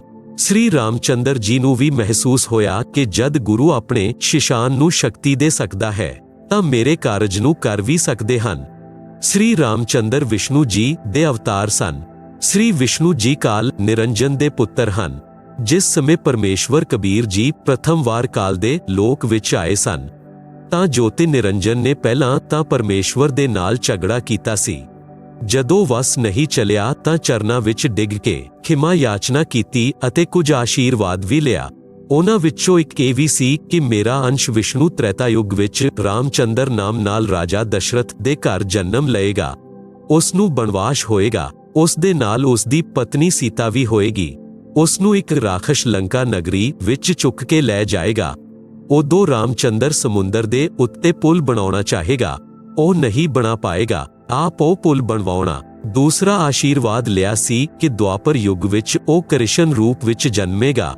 ਮ੍ਰਿਤਯੂ ਉਪਰੰਤ ਉਹ ਜਗਨਨਾਥ ਨਾਮ ਤੋਂ ਪੂਰੀ ਨਗਰ ਵਿੱਚ ਸਮੁੰਦਰ ਦੇ ਕਿਨਾਰੇ ਵਿੱਚ ਮੰਦਰ ਬਣਵਾਏਗਾ। ਸਮੁੰਦਰ ਉਸ ਨੂੰ ਬਣਨ ਨਹੀਂ ਦਵੇਗਾ, ਆਪ ਉਸ ਮੰਦਰ ਦੀ ਸਮੁੰਦਰ ਤੋਂ ਰੱਖਿਆ ਕਰਨਾ। ਪਰਮੇਸ਼ਵਰ ਕਬੀਰ ਜੀ ਨੇ ਕਿਹਾ ਸੀ ਕਿ ਮੈਂ ਉਹ ਕਾਰਜ ਕਰੂੰਗਾ। ਉਸ ਹੀ ਵਚਨ ਦਾ ਪਾਲਣ ਕਰਨ ਦੇ ਲਈ ਰਿਸ਼ੀ ਮੁਨਿੰਦਰ ਰੂਪ ਵਿੱਚ ਪਰਮੇਸ਼ਵਰ ਕਬੀਰ ਜੀ ਸੇਤੂਬੰਧ ਉੱਤੇ ਪ੍ਰਗਟ ਹੋ ਗਏ ਅਤੇ ਆਉਂਦੇ ਪਰਬਤ ਦੇ ਚਾਰੋਂ ਤਰਫ ਆਪਣੀ ਸੋਟੀ ਯਾਨੀ ਡੰਡੀ ਨਾਲ ਰੇਖਾ ਅੰਕਿਤ ਕਰ ਆਏ। ਨਲ ਨੀਲ ਨੇ ਦੂਰ ਤੋਂ ਆਪਣੇ ਗੁਰੂ ਜੀ ਨੂੰ ਪਹਿਚਾਣ ਲਿਆ ਅਤੇ ਕਿਹਾ, ਸਾਡੇ ਗੁਰੂ ਜੀ ਆ ਗਏ ਹਨ। ਸ੍ਰੀ ਰਾਮਚੰਦਰ ਜੀ ਨੇ ਆਪਣੀ ਸਮੱਸਿਆ ਦੱਸੀ ਅਤੇ ਨਮਰ ਭਾਵ ਨਾਲ ਆਪਣਾ ਕਾਰਜ ਸਿੱਧ ਦਾ ਆਸ਼ੀਰਵਾਦ ਮੰਗਿਆ। ਪਰਮੇਸ਼ਵਰ ਨੇ ਕਿਹਾ, ਨਲ ਨੀਲ ਨੇ ਗਲਤੀ ਕੀਤੀ, ਜਿਸ ਕਾਰਨ ਇਹਨਾਂ ਦੀ ਸ਼ਕਤੀ ਛਿਣ ਹੋ ਗਈ ਹੈ। ਮੈਂ ਸਾਹਮਣੇ ਵਾਲੇ ਪਰਬਤ ਦੇ ਚਾਰੋਂ ਤਰਫ ਰੇਖਾ ਲਗਾਈ ਹੈ। ਉਸ ਦੇ ਅੰਦਰ ਦੇ ਪੱਥਰ ਲੱਕੜੀ ਤੋਂ ਵੀ ਹਲਕੇ ਕਰ ਦਿੱਤੇ ਹਨ, ਉਹ ਡੁੱਬਣਗੇ ਨਹੀਂ। ਹਨੂਮਾਨ ਜੀ ਰਾਮ ਭਗਤ ਸਨ। ਉਹਨਾਂ ਨੇ ਪੱਥਰਾਂ ਉੱਤੇ ਰਾਮ ਰਾਮ ਲਿਖਿਆ ਅਤੇ ਚੁੱਕ ਕੇ ਚਲੇ ਅਤੇ ਰੱਖਿਆ ਤਾਂ ਪੱਥਰ ਡੁੱਬੇ ਨਹੀਂ। ਨਲ ਨੀਲ ਸ਼ਿਲਪਕਾਰ ਯਾਨੀ ਨਿਪੁੰਨ ਰਾਜ ਮਿਸ਼ਤਰੀ ਵੀ ਸਨ, ਜਿਸ ਕਾਰਨ ਨਲ ਨੀਲ ਨੇ ਪੱਥਰਾਂ ਨੂੰ ਤਰਾਸ਼ ਕੇ ਇੱਕ ਦੂਸਰੇ ਵਿੱਚ ਫਸਾ ਕੇ ਜੋੜਿਆ ਸੀ। ਪਹਿਲਾਂ ਸ੍ਰੀ ਰਾਮ ਤੋਂ ਪੱਥਰ ਤਰੇ ਨਹੀਂ, ਨਲ ਨੀਲ ਵੀ ਅਸਫਲ ਰਹੇ। ਹਨੂਮਾਨ ਖੜਾ ਰਾਮ ਰਾਮ ਹੀ ਕਰ ਰਿਹਾ ਸੀ। ਚਾਹੁੰਦਾ ਵੀ ਸੀ ਕਿ ਪੱਥਰ ਤੈਰੇ, ਪਰੰਤੂ ਸਭ ਬੇਅਰਥ ਹੋਇਆ। ਰਿਸ਼ੀ ਮੁਨਿੰਦਰ ਜੀ ਯਾਨੀ ਕਬੀਰ ਜੀ ਨੇ ਪੱਥਰ ਹਲਕੇ ਕੀਤੇ ਸਨ, ਜਿਸ ਕਾਰਨ ਨਾਲ ਪੱਥਰ ਸਮੁੰਦਰ ਵਿੱਚ ਡੁੱਬੇ ਨਹੀਂ ਸਨ। ਆਪ ਜੀ ਸੁਣ ਰਹੇ ਹੋ ਜਗਤ ਗੁਰੂ ਤੱਤਵਦਰਸ਼ੀ ਸੰਤ ਰਾਮਪਾਲ ਜੀ ਮਹਾਰਾਜ ਦੁਆਰਾ ਲਿਖਤ ਕਿਤਾਬ ਜੀਨੇ ਕੀ ਰਾਹ ਦਾ ਪੰਨਾ ਨੰਬਰ 199। ਹਨੂਮਾਨ ਜੀ ਤਾਂ ਆਪਣਾ ਰਾਮ ਰਾਮ ਦਾ ਪਾਠ ਕਰਨ ਦੇ ਲਈ ਸ਼ਰਧਾ ਦੇ ਨਾਲ ਰਾਮ ਰਾਮ ਪੱਥਰਾਂ ਉੱਤੇ ਲਿਖ ਰਹੇ ਸਨ। ਉਹ ਤਾਂ ਜਿੱਥੇ ਜਿੱਥੇ ਬੈਠਦੇ ਸਨ ਉੱਥੇ ਪੇੜ ਪੌਦਿਆਂ ਉੱਤੇ ਰਾਮ ਰਾਮ ਲਿਖਦੇ ਸਨ। ਹਨੂਮਾਨ ਜੀ ਤਾਂ ਸ੍ਰੀ ਰਾਮਚੰਦਰ ਜੀ ਪੁੱਤਰ ਦਸ਼ਰਥ ਨੂੰ ਜਾਣਦੇ ਵੀ ਨਹੀਂ ਸਨ। ਉਸ ਤੋਂ ਪਹਿਲਾਂ ਵੀ ਰਾਮ ਰਾਮ ਦਾ ਜਾਪ ਕਰਿਆ ਕਰਦੇ ਸਨ, ਜਿਵੇਂ ਕਿ ਲੋਕ ਵੇਦ ਯਾਨੀ ਦੰਤ ਕਥਾ ਸੁਣਦੇ ਆਏ ਹਨ ਕਿ ਨਲ ਨੀਲ ਨੇ ਪੱਥਰ ਤਰਾਏ ਸਨ ਤਦ ਪੁਲ ਬਣਿਆ ਸੀ। ਕੋਈ ਕਹਿੰਦਾ ਸੀ ਕਿ ਹਨੂਮਾਨ ਜੀ ਨੇ ਪੱਥਰਾਂ ਉੱਤੇ ਰਾਮ ਰਾਮ ਲਿਖਿਆ, ਜਿਸ ਕਾਰਨ ਪੱਥਰ ਤੈਰੇ ਸਨ। ਇਹ ਵੀ ਸੁਣਦੇ ਸਨ ਕਿ ਸ੍ਰੀ ਰਾਮ ਨੇ ਪੱਥਰ ਤਰਾਏ ਸਨ। ਕਾਰਨ ਇਹ ਰਿਹਾ ਹੈ ਕਿ ਜੋ ਗੱਲਾਂ ਪੱਥਰ ਤੈਰਨ ਦੀਆਂ ਹੋਈਆਂ ਸੀ ਅਤੇ ਮੁਨਿੰਦਰ ਜੀ ਨੇ ਕਿਹਾ ਸੀ ਕਿ ਮੈਂ ਪਰਬਤ ਦਾ ਪੱਥਰ ਹਲਕਾ ਕਰ ਦਿੱਤਾ ਹੈ। ਉਹ ਵਾਰਤਾ 20 ਜਾਂ 30 ਵਿਅਕਤੀਆਂ ਦੇ ਸਾਹਮਣੇ ਹੋਈ ਸੀ। ਬਾਕੀ ਕਰੋੜਾਂ ਵਿਅਕਤੀ ਯੁੱਧ ਦੇ ਲਈ ਆਏ ਸਨ। ਉਹ ਤਾਂ ਆਗਿਆ ਮਿਲਦੇ ਹੀ ਪੱਥਰ ਲਿਆਉਣ ਲੱਗੇ। ਉਹਨਾਂ ਨੇ ਦੇਖਿਆ ਕਿ ਹਨੂਮਾਨ ਜੀ ਰਾਮ ਰਾਮ ਲਿਖ ਦਿੱਤਾ, ਜਿਸ ਕਾਰਨ ਪੱਥਰ ਜਲ ਉੱਤੇ ਤੈਰ ਰਹੇ ਹਨ। ਕੁਝ ਨੂੰ ਲੱਗਿਆ ਕਿ ਨਲ ਨੀਲ ਦੇ ਹੱਥਾਂ ਵਿੱਚ ਕਰਾਮਾਤ ਹੈ, ਜਿਸ ਕਾਰਨ ਪੱਥਰ ਤੈਰ ਰਹੇ ਹਨ। ਇਸ ਕਾਰਨ ਇਹ ਗਲਤਫਹਿਮੀ ਯਾਨੀ ਭਰਨ ਫੈਲ ਗਈ। ਪੁਲ ਬਣਾ ਕੇ ਯੁੱਧ ਵਿੱਚ ਲੱਗ ਗਏ। ਜ਼ਿਆਦਾਤਰ ਮਰ ਗਏ, ਕੁਝ ਬਚੇ ਉਹ ਆਪਣੇ ਆਪਣੇ ਘਰ ਚਲੇ ਗਏ। ਉਹਨਾਂ ਨੇ ਆਪਣੇ ਆਪਣੇ ਨਗਰ ਪਿੰਡ ਵਿੱਚ ਗਲਤ ਸੂਚਨਾ ਫੈਲਾ ਦਿੱਤੀ, ਜੋ ਅੱਜ ਤੱਕ ਨਿਰਵਿਵਾਦ ਚੱਲ ਰਹੀ ਹੈ। ਸੱਚਾਈ ਇਹ ਹੈ ਕਿ ਜੋ ਇਸ ਦਾਸ ਯਾਨੀ ਰਾਮਪਾਲ ਦਾਸ ਨੇ ਦੱਸੀ ਹੈ। ਯੁੱਧ ਹੋਇਆ, ਸ਼੍ਰੀ ਰਾਮ ਦੀ ਸੈਨਾ ਉੱਤੇ ਨਾਗਫਾਂਸ ਸ਼ਾਸਤਰ ਚਲਾਇਆ ਗਿਆ, ਜਿਸ ਕਾਰਨ ਸ੍ਰੀ ਰਾਮ, ਹਨੂਮਾਨ, ਜਮਾਬਵੰਤ, ਸੁਗਰੀਵ, ਅੰਗਦ ਸਹਿਤ ਸਾਰੀ ਸੈਨਾ ਨਾਗਾ ਯਾਨੀ ਸੱਪਾਂ ਦੁਆਰਾ ਬੰਨ੍ਹ ਦਿੱਤੀ ਗਈ। ਸੱਪ ਲਿਪਟ ਗਏ, ਹੱਥਾਂ ਨੂੰ ਵੀ ਸਰੀਰ ਦੇ ਨਾਲ ਜਕੜ ਦਿੱਤਾ। ਜਿਵੇਂ ਅੱਖਾਂ ਨੂੰ ਕਿਸਾਨ ਬੰਨ੍ਹ ਦਿੰਦਾ ਹੈ, ਅਜਿਹੇ ਨਿਸ਼ਕਰੇ ਹੋ ਗਏ। ਉਦੋਂ ਗਰੁੜ ਨੂੰ ਬੁਲਾਇਆ ਗਿਆ। ਗਰੁੜ ਨੇ ਸਭ ਨਾਗ ਕੱਟੇ। ਉਦੋਂ ਸਾਰੀ ਸੈਨਾ ਅਤੇ ਸ੍ਰੀ ਰਾਮ ਬੰਧਨ ਮੁਕਤ ਹੋਏ। ਲਛਮਣ ਨੂੰ ਤੀਰ ਲੱਗਣ ਨਾਲ ਮੂਰਛਾ ਆ ਗਈ ਸੀ, ਯਾਨੀ ਕੋਮਾ ਵਿੱਚ ਚਲਾ ਗਿਆ ਸੀ। ਉਦੋਂ ਹਨੂਮਾਨ ਜੀ ਲੰਕਾ ਤੋਂ ਵੈਦ ਨੂੰ ਚੁੱਕ ਕੇ ਲਿਆਏ। ਵੈਦ ਨੇ ਕਿਹਾ ਕਿ ਦ੍ਰੋਣਾਗਿਰੀ ਪਰਬਤ ਉੱਤੇ ਸੰਜੀਵਨੀ ਬੂਟੀ ਹੈ। ਉਸ ਦੀ ਪਹਿਚਾਣ ਹੈ ਕਿ ਉਹ ਰਾਤ ਨੂੰ ਜੁਗਨੂ ਦੀ ਤਰ੍ਹਾਂ ਜਗਦੀ ਹੈ। ਸੂਰਜ ਉਦੈ ਤੋਂ ਪਹਿਲਾਂ ਉਹ ਜੜੀ ਲਿਆਈ ਜਾਏ ਤਾਂ ਲਛਮਣ ਜੀਵਤ ਹੋ ਸਕਦਾ ਹੈ। ਦੇਰ ਹੋ ਗਈ ਤਾਂ ਮ੍ਰਿਤਯੂ ਨਿਸ਼ਚਿਤ ਹੈ। ਹਨੂਮਾਨ ਜੀ ਨੂੰ ਇਹ ਕੰਮ ਸ੍ਰੀ ਰਾਮ ਜੀ ਨੇ ਸੌਂਪਿਆ ਕਿ ਬਜਰੰਗ ਬਲੀ ਤੇਰੇ ਬਿਨਾਂ ਇਹ ਕਾਰਜ ਸੰਭਵ ਨਹੀਂ ਹੈ। ਆਗਿਆ ਮਿਲਦੇ ਹੀ ਹਨੂਮਾਨ ਜੀ ਆਕਾਸ਼ ਮਾਰਗ ਤੋਂ ਉੱਡ ਚਲੇ। ਦ੍ਰੋਣਾਗਿਰੀ ਉੱਤੇ ਰਾਖਸ਼ਾਂ ਨੇ ਆਪਣੀ ਮਾਇਆ ਨਾਲ ਸਭ ਹੋਰ ਨਕਲੀ ਜੜੀ ਬੂਟੀਆਂ ਵਿੱਚ ਚਮਕ ਭਰ ਦਿੱਤੀ। ਵੈਦ ਨੇ ਦੱਸਿਆ ਸੀ ਕਿ ਉਹ ਬਹੁਤ ਘੱਟ ਸੰਖਿਆ ਵਿੱਚ ਹੁੰਦੀਆਂ ਹਨ। ਦਿਨ ਵਿੱਚ ਉਹਨਾਂ ਦੀ ਪਹਿਚਾਣ ਨਹੀਂ ਹੋ ਸਕਦੀ, ਕਿਉਂਕਿ ਉਸ ਦੇ ਆਸ-ਪਾਸ ਵੈਸੀ ਹੀ ਔਸ਼ਧੀ ਦੇ ਪੌਦੇ ਉਗਦੇ ਹਨ। ਹਨੂਮਾਨ ਜੀ ਨੂੰ ਸਮਝਦੇ ਦੇਰ ਨਹੀਂ ਲੱਗੀ। ਉਹਨਾਂ ਨੇ ਦ੍ਰੋਣਾਗਿਰੀ ਪਰਬਤ ਨੂੰ ਹੀ ਚੁੱਕ ਲਿਆ ਅਤੇ ਆਕਾਸ਼ ਮਾਰਗ ਤੇ ਚੱਲ ਪਏ। ਹਨੂਮਾਨ ਜੀ ਨੇ ਲਛਮਣ ਅਤੇ ਸ਼੍ਰੀ ਰਾਮ ਦੁਆਰਾ ਆਪਣੇ ਭਾਈ ਭਰਤ ਦੇ ਵਿਸ਼ੇ ਵਿੱਚ ਦੱਸੀ ਸ਼ਕਤੀ ਖਟਕ ਰਹੀ ਸੀ। ਉਹ ਕਹਿੰਦੇ ਸਨ ਕਿ ਜੇਕਰ ਅੱਜ ਭਰਤ ਹੁੰਦੇ ਤਾਂ ਇਕੱਲੇ ਰਾਵਣ ਨੂੰ ਅਤੇ ਇਸ ਦੇ ਲੱਖਾਂ ਪੁੱਤਰਾਂ ਅਤੇ 1.25 ਲੱਖ ਨਾਤੀਆਂ ਪੋਤਿਆਂ ਨੂੰ ਯਮਲੋਕ ਭੇਜ ਦਿੰਦੇ। ਆਪ ਜੀ ਸੁਣ ਰਹੇ ਹੋ ਜਗਤ ਗੁਰੂ ਤੱਤਵਦਰਸ਼ੀ ਸੰਤ ਰਾਮਪਾਲ ਜੀ ਮਹਾਰਾਜ ਦੁਆਰਾ ਲਿਖਤ ਕਿਤਾਬ ਜੀਨੇ ਕੀ ਰਾਹ ਦਾ ਪੰਨਾ ਨੰਬਰ 190। ਹਨੂਮਾਨ ਜੀ ਦੇ ਮਨ ਵਿੱਚ ਆਇਆ ਕਿ ਚਲਦੇ ਚਲਦੇ ਭਰਤ ਦੀ ਪ੍ਰੀਖਿਆ ਲੈ ਕੇ ਚੱਲਦਾ ਹਾਂ। ਭਰਤ ਨੂੰ ਪਤਾ ਸੀ ਕਿ ਰਾਵਣ ਅਤੇ ਰਾਮ ਯੁੱਧ ਚੱਲ ਰਿਹਾ ਹੈ। ਆਕਾਸ਼ ਮਾਰਗ ਤੋਂ ਪਰਬਤ ਸਹਿਤ ਹਨੂਮਾਨ ਜੀ ਨੂੰ ਜਾਂਦੇ ਦੇਖ ਵਿਚਾਰ ਕੀਤਾ ਕਿ ਕੋਈ ਰਾਖਸ਼ ਜਾ ਰਿਹਾ ਹੈ, ਉਹ ਬਹੁਤ ਹਾਨੀ ਕਰ ਸਕਦਾ ਹੈ। ਭਰਤ ਜੀ ਨੇ ਤੀਰ ਚਲਾਇਆ। ਹਨੂਮਾਨ ਜੀ ਨੇ ਤੀਰ ਲੱਗਣ ਦਾ ਬਹਾਨਾ ਕਰਕੇ ਹੇ ਰਾਮ ਕਰਦੇ ਹੋਏ ਧਰਤੀ ਉੱਤੇ ਗਿਰ ਗਏ। ਪਰਬਤ ਨੂੰ ਵੀ ਧਰਤੀ ਦੇ ਉੱਪਰ ਰੱਖ ਦਿੱਤਾ।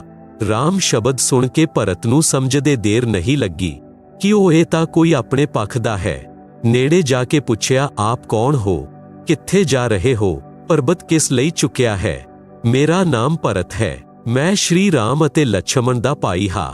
ਹਨੂਮਾਨ ਨੇ ਦੱਸਿਆ ਕਿ ਮੇਰਾ ਨਾਮ ਹਨੂਮਾਨ ਹੈ। ਰਾਮ ਰਾਵਣ ਦਾ ਯੁੱਧ ਚੱਲ ਰਿਹਾ ਹੈ। ਆਪ ਦੇ ਭਾਈ ਲਛਮਣ ਨੂੰ ਤੀਰ ਲੱਗਣ ਨਾਲ ਮੂਰਛਾ ਆਈ ਹੈ। ਵੈਦ ਨੇ ਦ੍ਰੋਣਾਗਿਰੀ ਤੇ ਉਪਚਾਰ ਦੀ ਔਸ਼ਧੀ ਦੱਸੀ ਹੈ। ਮੇਰੀ ਪਹਿਚਾਣ ਵਿੱਚ ਨਹੀਂ ਆਈ, ਇਸ ਲਈ ਪਰਬਤ ਹੀ ਲੈ ਜਾ ਰਿਹਾ ਹਾਂ। ਸੂਰਜ ਉਦੈ ਹੋਣ ਤੋਂ ਪਹਿਲਾਂ ਪਹੁੰਚਾਉਣਾ ਹੈ, ਨਹੀਂ ਤਾਂ ਲਛਮਣ ਦੀ ਮੌਤ ਹੋ ਜਾਏਗੀ। ਆਪ ਨੇ ਬਿਨਾਂ ਸੋਚੇ ਸਮਝੇ ਤੀਰ ਮਾਰ ਦਿੱਤਾ। ਹੁਣ ਮੈਂ ਕਿਵੇਂ ਸਮੇਂ ਤੇ ਪਹੁੰਚ ਪਾਵਾਂਗਾ? ਸੂਰਜ ਉਦੈ ਤੋਂ ਬਾਅਦ ਲਛਮਣ ਸੰਸਾਰ ਵਿੱਚ ਨਹੀਂ ਰਹੇਗਾ। ਭਰਤ ਨੇ ਤੀਰ ਮਾਰਨ ਦਾ ਕਾਰਨ ਦੱਸਿਆ ਤੇ ਕਿਹਾ, ਹੇ ਅੰਜਨੀ ਦੇ ਲਾਲ, ਚਿੰਤਾ ਨਾ ਕਰੋ। ਆਪ ਦ੍ਰੋਣਾਗਿਰੀ ਨੂੰ ਉਠਾਓ ਅਤੇ ਬਾਣ ਦੇ ਅਗਲੇ ਭਾਗ ਉੱਤੇ ਬੈਠੋ। ਆਪਣੇ ਦੋਨੋਂ ਪੈਰ ਅੱਗੇ ਪਿੱਛੇ ਕਰਕੇ ਖੜੇ ਹੋ ਜਾਓ। ਮੈਂ ਤੀਰ ਦੁਆਰਾ ਆਪ ਨੂੰ ਪਰਬਤ ਸਹਿਤ ਤੁਹਾਡੇ ਤੋਂ ਵੀ ਪਹਿਲਾਂ ਲੰਕਾ ਵਿੱਚ ਭੇਜ ਦਊਂਗਾ। ਹਨੂਮਾਨ ਜੀ ਨੂੰ ਆਪਣੀ ਸ਼ਕਤੀ ਉੱਤੇ ਬਹੁਤ ਜ਼ਿਆਦਾ ਗਰਵ ਸੀ। ਜ਼ਮੀਨ ਉੱਤੇ ਰੱਖੇ ਤੀਰ ਉੱਤੇ ਦੋਨੋਂ ਪੈਰ ਜਚਾ ਕੇ ਪਰਬਤ ਨੂੰ ਹੱਥ ਉੱਤੇ ਉਠਾ ਕੇ ਹਨੂਮਾਨ ਜੀ ਖੜੇ ਹੋ ਗਏ। ਭਰਤ ਜੀ ਨੇ ਤੀਰ ਨੂੰ ਹਨੂਮਾਨ ਜੀ ਤੇ ਪਰਬਤ ਸਹਿਤ ਧਰਤੀ ਤੋਂ ਚੁੱਕ ਕੇ ਤਨੁਖ ਦੀ ਪ੍ਰਾਂਤੰਚਾ ਉੱਤੇ ਚੜਾਉਣ ਦੇ ਲਈ ਆਪਣੀ ਛਾਤੀ ਦੇ ਬਰਾਬਰ ਲਿਆ ਕੇ ਛੱਡਣ ਲੱਗੇ ਤਾਂ ਹਨੂਮਾਨ ਜੀ ਨੂੰ ਹੈਰਾਨੀ ਹੋਈ ਕਿ ਮੇਰੇ ਤੇ ਦ੍ਰੋਣਾਗਿਰੀ ਦੇ ਭਾਰ ਨੂੰ ਇਸ ਤਰ੍ਹਾਂ ਚੁੱਕ ਲਿਆ ਜਿਵੇਂ ਕੇਵਲ ਤੀਰ ਨੂੰ ਹੀ ਚੁੱਕਿਆ ਹੈ। ਹਨੂਮਾਨ ਜੀ ਨੇ ਕਿਹਾ, ਹੇ ਦਸ਼ਰਥ ਦੇ ਲਾਲ, ਮੈਂ ਤਾਂ ਆਪ ਦੀ ਪ੍ਰੀਖਿਆ ਲੈ ਰਿਹਾ ਸੀ। ਮੈਂ ਸਵਸਥ ਹਾਂ, ਮੈਂ ਖੁਦ ਉੱਡ ਕੇ ਸਮੇਂ ਤੋਂ ਪਹਿਲੇ ਪਹੁੰਚ ਜਾਊਂਗਾ। ਆਪ ਦੀ ਪ੍ਰਸ਼ੰਸਾ ਆਪ ਦੇ ਦੋਨੋਂ ਭਾਈ ਕਰਿਆ ਕਰਦੇ ਸਨ। ਜੇਕਰ ਭਰਤ ਹੁੰਦਾ ਤਾਂ ਇਕੱਲਾ ਰਾਵਣ ਤੇ ਰਾਵਣ ਦੀ ਸੈਨਾ ਦੇ ਲਈ ਪੂਰਾ ਹੋਣਾ ਸੀ। ਮੈਨੂੰ ਉਹਨਾਂ ਦੀ ਗੱਲ ਉੱਤੇ ਵਿਸ਼ਵਾਸ ਨਹੀਂ ਹੋ ਪਾ ਰਿਹਾ ਸੀ। ਅੱਜ ਆਪਣੀਆਂ ਅੱਖਾਂ ਦੇਖ ਰਿਹਾ ਹਾਂ। ਆਪ ਅਸਲ ਵਿੱਚ ਸੂਰਵੀਰ ਤੇ ਬਲਵਾਨ ਹੋ। ਆਪ ਨੇ ਮੇਰਾ ਵੀ ਅਭਿਮਾਨ ਚਕਨਾਚੂਰ ਕਰ ਦਿੱਤਾ। ਇਹ ਕਹਿ ਕੇ ਹਨੂਮਾਨ ਜੀ ਉਸ ਤੀਰ ਤੋਂ ਹੀ ਛਲਾਂਗ ਲਗਾ ਕੇ ਉੱਡ ਗਏ। ਉਸ ਸਮੇਂ ਤੀਰ ਟਸ ਤੋਂ ਮਸ ਨਹੀਂ ਹੋਇਆ। ਵਿਚਾਰ ਕਰਨ ਦੀ ਗੱਲ ਹੈ। ਜੇਕਰ ਕੋਈ ਉਠਾਉਂਦਾ ਹੈ ਤਾਂ ਦੋਨਾਂ ਹੱਥਾਂ ਨਾਲ ਜਾਂ ਇੱਕ ਹੱਥ ਨਾਲ ਫੜ ਕੇ ਚੁੱਕ ਲੈਂਦਾ ਹੈ, ਪਰੰਤੂ ਉਸੇ ਭਾਰ ਨੂੰ ਕਿਸੇ ਡੰਡੇ ਨਾਲ ਚੁੱਕਣਾ ਚਾਹੇ ਤਾਂ ਕਦੇ ਵੀ ਨਹੀਂ ਚੁੱਕ ਸਕਦਾ। ਥੋੜੇ ਭਾਰ ਨੂੰ ਹੀ ਚੁੱਕ ਸਕਦਾ ਹੈ। ਭਰਤ ਜੀ ਨੇ ਮਹਾਬਲੀ ਹਨੂਮਾਨ ਜੀ ਤੇ ਦ੍ਰੋਣਾਗਿਰੀ ਨੂੰ ਧਰਤੀ ਤੋਂ 50 ਫੁੱਟ ਉੱਪਰ ਚੁੱਕ ਦਿੱਤਾ। ਤ੍ਰੇਤਾ ਯੁੱਗ ਵਿੱਚ ਮਨੁੱਖ ਦੀ ਉਚਾਈ ਲਗਭਗ 70 ਜਾਂ 50 ਫੁੱਟ ਹੁੰਦੀ ਸੀ। ਇਹ ਕੋਈ ਆਮ ਗੱਲ ਨਹੀਂ ਹੈ। ਕੋਈ ਕਿਸੇ ਵਿਅਕਤੀ ਨੂੰ ਡੰਡੇ ਨਾਲ ਚੁੱਕ ਕੇ ਦੇਖੇ, ਕਿਹੋ ਜਿਹਾ ਮਹਿਸੂਸ ਹੋਏਗਾ। ਆਪ ਜੀ ਸੁਣ ਰਹੇ ਹੋ ਜਗਤ ਗੁਰੂ ਤੱਤਵਦਰਸ਼ੀ ਸੰਤ ਰਾਮਪਾਲ ਜੀ ਮਹਾਰਾਜ ਦੁਆਰਾ ਲਿਖਤ ਕਿਤਾਬ ਜੀਨੇ ਕੀ ਰਾਹ ਦਾ ਪੰਨਾ ਨੰਬਰ 191। ਲਛਮਣ ਨੂੰ ਵੈਦ ਨੇ ਸੰਜੀਵਨੀ ਔਸ਼ਧੀ ਪਿਲਾ ਕੇ ਸਵਸਥ ਕੀਤਾ। ਯੁੱਧ ਹੋਇਆ, ਰਾਵਣ ਮਾਰਿਆ ਗਿਆ। ਰਾਵਣ ਨੇ ਪ੍ਰਭੂ ਸ਼ਿਵ ਦੀ ਭਗਤੀ ਕੀਤੀ ਸੀ। ਆਪਣੇ 10 ਵਾਰ ਸ਼ੀਸ਼ ਕੱਟ ਕੇ ਸ਼ਿਵ ਜੀ ਨੂੰ ਪੈਂਟ ਕੀਤੇ ਸਨ।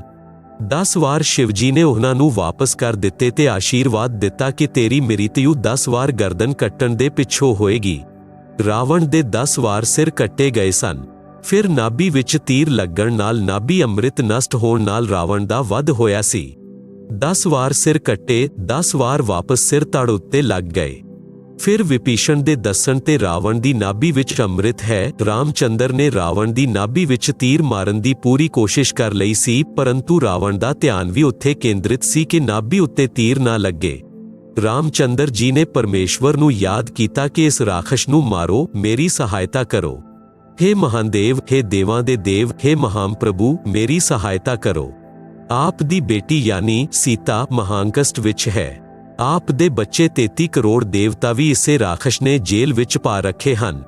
ਪਰਮੇਸ਼ਵਰ ਕਬੀਰ ਜੀ ਨੇ ਉਸੇ ਸਮੇਂ ਗੁਪਤ ਰੂਪ ਵਿੱਚ ਰਾਮਚੰਦਰ ਦੇ ਹੱਥਾਂ ਉੱਤੇ ਸੂਖਸ਼ਮ ਹੱਥ ਰੱਖੇ ਅਤੇ ਤੀਰ ਰਾਵਣ ਦੀ ਨਾਭੀ ਵਿੱਚ ਮਾਰਿਆ। ਉਦੋਂ ਰਾਵਣ ਮਰਿਆ। ਪਰਮੇਸ਼ਵਰ ਕਬੀਰ ਜੀ ਦੀ ਪ੍ਰਾਪਤੀ ਦੇ ਪਿੱਛੋਂ ਸੰਤ ਗਰੀਬਦਾਸ ਜੀ ਪਿੰਡ ਛੁੜਾਣੀ, ਜ਼ਿਲ੍ਹਾ ਝੱਜਰ, ਹਰਿਆਣਾ ਪ੍ਰਾਂਤ ਨੇ ਪਰਮੇਸ਼ਵਰ ਕਬੀਰ ਜੀ ਦੀ ਮਹਿਮਾ ਦੱਸੀ ਹੈ। ਕਬੀਰ ਜੀ ਨੇ ਦੱਸਿਆ ਹੈ ਕਿ कबीर के मेरे हंस को दुख ना दीजे कोय, संत दुखाए मैं दुखी, मेरा आपा भी दुखी होए। पहुंचूगा क्षण एक में जन अपने के हेत, 33 कोटि की बंड छुटाई, रावण मारा खेत। जो मेरे संत को दुखी करे वाका खो वंश, हिरना कुछ उदर विदारिया, मैं ही मारा कंस। राम कृष्ण कबीर के शाहजादे भगती हेत पणे प्यादे। शब्द अर्थ संत गरीबदास जी ने दस्या है कि श्री रामचंद्र जी ਅਤੇ श्री कृष्ण जी ਦੀ ਮਦਦ ਉਹਨਾਂ ਦੇ ਸ਼ੁਭ ਕਰਮਾਂ ਦੇ ਪ੍ਰਣਾਮ ਸਵਰੂਪ ਕਬੀਰ ਜੀ ਨੇ ਕੀਤੀ ਸੀ, ਕਿਉਂਕਿ ਸ਼੍ਰੀ ਰਾਮ ਅਤੇ ਸ਼੍ਰੀ ਕ੍ਰਿਸ਼ਨ ਜੀ ਵੀ ਉਸੇ ਸਮਰਾਟ ਕਬੀਰ ਜੀ ਦੇ ਸ਼ਹਿਜ਼ਾਦੇ ਯਾਨੀ ਰਾਜਕੁਮਾਰ ਹਨ, ਅਰਥਾਤ ਪਰਮਾਤਮਾ ਕਬੀਰ ਜੀ ਦੇ ਸਭ ਜੀਵ ਹਨ ਅਤੇ ਰਾਮ ਕ੍ਰਿਸ਼ਨ ਯਾਨੀ ਵਿਸ਼ਨੂੰ ਤਾਂ ਚੰਗੀ ਆਤਮਾ ਹਨ। ਉਹਨਾਂ ਦੀ ਵੀ ਰੱਖਿਆ ਪਰਮੇਸ਼ਵਰ ਕਬੀਰ ਜੀ ਕਰਦੇ ਹਨ। ਉਹ ਜਨਤਾ ਨੂੰ ਸਾਵਧਾਨ ਕਰਦੇ ਹਨ ਕਿ ਮੇਰੇ ਸਾਧਕ ਨੂੰ ਕੋਈ ਕਸ਼ਟ ਨਾ ਦੇਣਾ। ਭਗਤ ਦੇ ਕਸ਼ਟ ਤੋਂ ਮੈਂ ਦੁਖੀ ਹਮੁਦਾਹਾ। ਮੈਂ ਆਪਣੇ ਭਗਤ ਦੀ ਰੱਖਿਆ ਦੇ ਲਈ ਇੱਕ ਖਿਣ ਯਾਨੀ ਸੈਕਿੰਡ ਵਿੱਚ ਪਹੁੰਚ ਜਾਵਾਂਗਾ। ਇਸ ਲਈ ਜਦੋਂ ਸ਼੍ਰੀ ਰਾਮਚੰਦਰ ਤੋਂ ਰਾਵਣ ਨਹੀਂ ਮਰ ਰਿਹਾ ਸੀ ਤਾਂ ਗੁਪਤ ਰੂਪ ਵਿੱਚ ਮੈਂ ਰਾਮ ਦਾ ਹੱਥ ਫੜ ਕੇ ਰਾਵਣ ਦੀ ਨਾਭ ਵਿੱਚ ਤੀਰ ਮਾਰਿਆ ਸੀ, ਜਿਸ ਨਾਲ ਰਾਵਣ ਦੀ ਮੌਤ ਹੋਈ। ਰਾਮ ਦੀ ਸੈਨਾ ਨੂੰ ਬਲ ਦਿੱਤਾ, ਹੌਸਲਾ ਦਿੱਤਾ। ਇਸ ਤਰ੍ਹਾਂ ਕ੍ਰਿਸ਼ਨ ਦੀ ਮਦਦ ਕਰਕੇ ਕੰਸ ਨੂੰ ਮੈਂ ਹੀ ਮਾਰਿਆ ਸੀ। ਜੋ ਮੇਰੇ ਭਗਤ ਨੂੰ ਸਤਾਏਗਾ ਉਸ ਦਾ ਕੁੱਲ ਨਾਸ਼ ਕਰ ਦੇਵਾਂਗਾ, ਯਾਨੀ ਉਸ ਦੇ ਖਾਨਦਾਨ ਨੂੰ ਖਤਮ ਕਰ ਦੇਵਾਂਗਾ। ਲੰਕਾ ਦਾ ਰਾਜ ਰਾਵਣ ਦੇ ਛੋਟੇ ਭਰਾਤਾ ਵਿਭੀਸ਼ਣ ਨੂੰ ਦਿੱਤਾ। ਸੀਤਾ ਦੀ ਅਗਨੀ ਪ੍ਰੀਖਿਆ ਸ੍ਰੀ ਰਾਮ ਨੇ ਲਈ। ਜੇਕਰ ਰਾਵਣ ਨੇ ਸੀਤਾ ਮਿਲਣ ਕੀਤਾ ਹੈ ਤਾਂ ਅਗਨੀ ਵਿੱਚ ਜਲ ਕੇ ਮਰ ਜਾਏਗੀ। आप जी सुन रहे हो जगत गुरु तत्वदर्शी संत रामपाल जी महाराज द्वारा लिखित किताब जीने की राह दा पन्ना नंबर 192। जेकर सीता पाक साफ है ता अग्नि विच नहीं जलेगी। सीता जी अग्नि विच नहीं जली। उपस्थित लखा व्यक्तियां ने सीता माता दी जय बुलाई। सीता सती दी पदवी पाई। रावण दा वध अस्सू महीने दी शुक्ल पख दी 10ਵੀਂ ਨੂੰ ਹੋਇਆ ਸੀ। ਰਾਵਣ ਵਧ ਦੇ 20 ਦਿਨ ਬਾਅਦ 14 ਸਾਲ ਦੀ ਬਨਵਾਸ ਅਵਧੀ ਪੂਰੀ ਕਰਕੇ ਸ੍ਰੀ ਰਾਮ ਲਛਮਣ ਅਤੇ ਸੀਤਾ ਪੁਸ਼ਪਕ ਵਿਮਾਨ ਉੱਤੇ ਬੈਠ ਕੇ ਅਯੋਧਿਆ ਨਗਰੀ ਵਿੱਚ ਆਏ।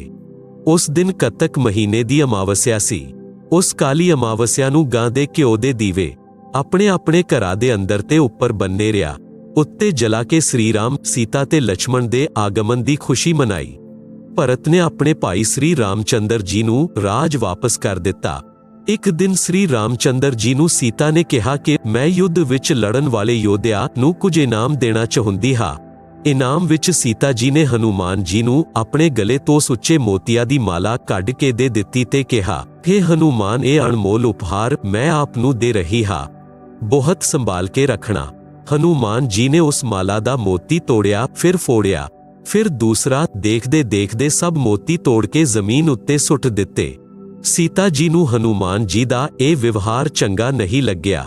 ਕ੍ਰੋਧ ਵਿੱਚ ਭਰ ਕੇ ਕਹਿਣ ਲੱਗੀ ਕਿ हे ਮੂਰਖੇ, ਕੀ ਕਰ ਦਿੱਤਾ? ਅਜਿਹੀ ਅਨਮੋਲ ਮਾਲਾ ਦਾ ਸਰਵਨਾਸ਼ ਕਰ ਦਿੱਤਾ। ਤੂੰ ਬੰਦਰ ਦਾ ਬੰਦਰ ਹੀ ਰਿਹਾ, ਚਲਾ ਜਾ ਮੇਰੀਆਂ ਅੱਖਾਂ ਦੇ ਸਾਹਮਣੇ ਤੋਂ। ਉਸ ਸਮੇਂ ਸ੍ਰੀ ਰਾਮਚੰਦਰ ਜੀ ਵੀ ਸੀਤਾ ਜੀ ਦੇ ਨਾਲ ਸਿੰਘਾਸਣ ਉੱਤੇ ਬਿਰਾਜਮਾਨ ਸਨ। ਉਹਨਾਂ ਨੇ ਹਨੂਮਾਨ ਦੇ ਇਸ ਵਿਹਾਰ ਨੂੰ ਚੰਗਾ ਨਹੀਂ ਮੰਨਿਆ ਅਤੇ ਚੁੱਪ ਰਹੇ।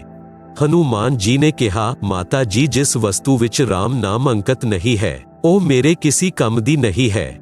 ਮੈਂ ਮੋਤੀ ਤੋੜ ਕੇ ਦੇਖੇ ਹਨ, ਇਸ ਵਿੱਚ ਰਾਮ ਨਾਮ ਨਹੀਂ ਨਿਕਲਿਆ, ਇਸ ਲਈ ਮੇਰੇ ਕੰਮ ਦੇ ਨਹੀਂ ਹਨ। ਸੀਤਾ ਜੀ ਨੇ ਕਿਹਾ, ਕੀ ਤੇਰੇ ਸਰੀਰ ਵਿੱਚ ਰਾਮ ਨਾਮ ਲਿਖਿਆ ਹੈ? ਫਿਰ ਇਸ ਸਰੀਰ ਨੂੰ ਕਿਸ ਲਈ ਨਾਲ ਲਿਆ ਹੈ? ਇਸ ਨੂੰ ਸੁੱਟ ਦੇ ਫਾੜ ਕੇ। ਉਸ ਹੀ ਸਮੇਂ ਹਨੂਮਾਨ ਜੀ ਨੇ ਆਪਣਾ ਸੀਨਾ ਚਾਕ ਯਾਨੀ ਚੀਰ ਕੇ ਦਿਖਾਇਆ। ਉਸ ਵਿੱਚ ਰਾਮ ਰਾਮ ਲਿਖਿਆ ਸੀ। ਹਨੂਮਾਨ ਜੀ ਉਸੀ ਸਮੇਂ ਅਯੋਧਿਆ ਤਿਆਗ ਕੇ ਉੱਥੋਂ ਕਿਤੇ ਦੂਰ ਚਲੇ ਗਏ। ਸ੍ਰੀ ਰਾਮਚੰਦਰ ਜੀ ਆਪਣੀ ਅਯੋਧਿਆ ਨਗਰੀ ਦੀ ਜਨਤਾ ਦੇ ਦੁੱਖ ਦਰਦ ਜਾਣਨ ਦੇ ਲਈ ਗੁਪਤ ਰੂਪ ਨਾਲ ਰਾਤ ਸਮੇਂ ਪੇਸ਼ ਬਦਲ ਕੇ ਘੁੰਮਿਆ ਕਰਦੇ ਸਨ। ਕੁਝ ਸਾਲ ਉਪਰੰਤ ਜਦ ਰਾਜਾ ਰਾਮਚੰਦਰ ਜੀ ਰਾਤ ਨੂੰ ਅਯੋਧਿਆ ਦੀਆਂ ਗਲੀਆਂ ਵਿੱਚ ਵਿਚਰਨ ਕਰ ਰਹੇ ਸਨ, ਇੱਕ ਘਰ ਤੋਂ ਉੱਚੀ ਉੱਚੀ ਆਵਾਜ਼ ਆ ਰਹੀ ਸੀ। ਰਾਜਾ ਰਾਮਚੰਦਰ ਜੀ ਨੇ ਨਿਕਟ ਜਾ ਕੇ ਵਾਰਤਾ ਸੁਣੀ। ਇੱਕ ਧੋਬੀ ਦੀ ਪਤਨੀ ਝਗੜਾ ਕਰਕੇ ਘਰ ਤੋਂ ਚਲੀ ਗਈ ਸੀ। ਉਹ 2-3 ਦਿਨ ਆਪਣੇ ਭੈਣ ਦੇ ਘਰ ਰਹੀ, ਫਿਰ ਵਾਪਸ ਆਈ। ਧੋਬੀ ਉਸ ਦੀ ਪਿਟਾਈ ਕਰ ਰਿਹਾ ਸੀ, ਕਹਿ ਰਿਹਾ ਸੀ ਕਿ ਨਿਕਲ ਜਾ ਮੇਰੇ ਘਰ ਤੋਂ, ਤੂੰ 2 ਰਾਤ ਬਾਹਰ ਰਹਿ ਕੇ ਆਈ ਹੈ, ਮੈਂ ਤੈਨੂੰ ਘਰ ਵਿੱਚ ਨਹੀਂ ਰੱਖੂੰਗਾ, ਤੂੰ ਕਲੰਕਿਤ ਹੈ। ਉਹ ਕਹਿ ਰਹੀ ਸੀ, ਮੈਨੂੰ ਸਹੁੰ ਭਗਵਾਨ ਦੀ, ਸਹੁੰ ਹੈ ਰਾਜਾ ਰਾਮ ਦੀ, ਮੈਂ ਪਾਕ ਸਾਫ਼ ਹਾਂ। ਆਪ ਜੀ ਸੁਣ ਰਹੇ ਹੋ ਜਗਤ ਗੁਰੂ ਤੱਤਵਦਰਸ਼ੀ ਸੰਤ ਰਾਮਪਾਲ ਜੀ ਮਹਾਰਾਜ ਦੁਆਰਾ ਲਿਖਤ ਕਿਤਾਬ ਜੀਨੇ ਕੀ ਰਾਹ ਦਾ ਪੰਨਾ ਨੰਬਰ 193। ਆਪ ਨੇ ਮਾਰਿਆ ਤਾਂ ਮੈਂ ਗੁੱਸੇ ਨਾਲ ਆਪਣੀ ਭੈਣ ਦੇ ਘਰ ਗਈ ਸੀ, ਮੈਂ ਨਿਰਦੋਸ਼ ਹਾਂ। ਧੋਬੀ ਨੇ ਕਿਹਾ ਕਿ ਮੈਂ ਦਸ਼ਰਥ ਪੁੱਤਰ ਰਾਮ ਨਹੀਂ ਹਾਂ, ਜੋ ਆਪਣੀ ਕਲੰਕਤ ਪਤਨੀ ਨੂੰ ਘਰ ਲੈ ਆਇਆ ਹੈ, ਜੋ ਸਾਲਾ ਰਾਵਣ ਦੇ ਨਾਲ ਰਹੀ ਸੀ। ਅਯੋਧਿਆ ਨਗਰੀ ਦੇ ਸਾਰੇ ਲੋਕ ਲੁਗਾਈ ਚਰਚਾ ਕਰ ਰਹੇ ਹਨ। ਕੀ ਜੀਣਾ ਹੈ ਅਜਿਹੇ ਵਿਅਕਤੀ ਦਾ ਜਿਸ ਦੀ ਪਤਨੀ ਅਪਵਿੱਤਰ ਹੋ ਗਈ ਹੋਏ। ਰਾਜਾ ਰਾਮ ਨੇ ਧੋਬੀ ਦੇ ਮੁਖ ਤੋਂ ਇਹ ਗੱਲ ਸੁਣੀ ਤਾਂ ਕੰਨਾਂ ਵਿੱਚ ਮੰਨੋ ਗਰਮ ਤੇਲ ਪਾ ਦਿੱਤਾ ਹੋਵੇ। ਅਗਲੇ ਦਿਨ ਰਾਮਚੰਦਰ ਜੀ ਨੇ ਸਭਾ ਬੁਲਾਈ ਅਤੇ ਨਗਰੀ ਵਿੱਚ ਚੱਲ ਰਹੀ ਚਰਚਾ ਦੇ ਵਿਸ਼ੇ ਵਿੱਚ ਦੱਸਿਆ ਅਤੇ ਕਿਹਾ ਕਿ ਇਹ ਚਰਚਾ ਉਦੋਂ ਬੰਦ ਹੋ ਸਕਦੀ ਹੈ ਜਦ ਮੈਂ ਸੀਤਾ ਨੂੰ ਘਰ ਤੋਂ ਕੱਢ ਦਊਂਗਾ। ਉਸੇ ਸਮੇਂ ਸੀਤਾ ਜੀ ਨੂੰ ਸਭਾ ਵਿੱਚ ਬੁਲਾਇਆ ਗਿਆ ਅਤੇ ਘਰ ਤੋਂ ਨਿਕਲ ਜਾਣ ਦਾ ਆਦੇਸ਼ ਦਿੱਤਾ। ਕਾਰਨ ਵੀ ਦੱਸ ਦਿੱਤਾ। ਸੀਤਾ ਜੀ ਨੇ ਬਿਨੈ ਵੀ ਕੀਤੀ ਕਿ हे ਸਵਾਮੀ, ਆਪਨੇ ਮੇਰੀ ਅਗਨੀ ਪ੍ਰੀਖਿਆ ਵੀ ਲਈ ਸੀ, ਮੈਂ ਵੀ ਆਤਮਾ ਤੋਂ ਕਹਿੰਦੀ ਹਾਂ।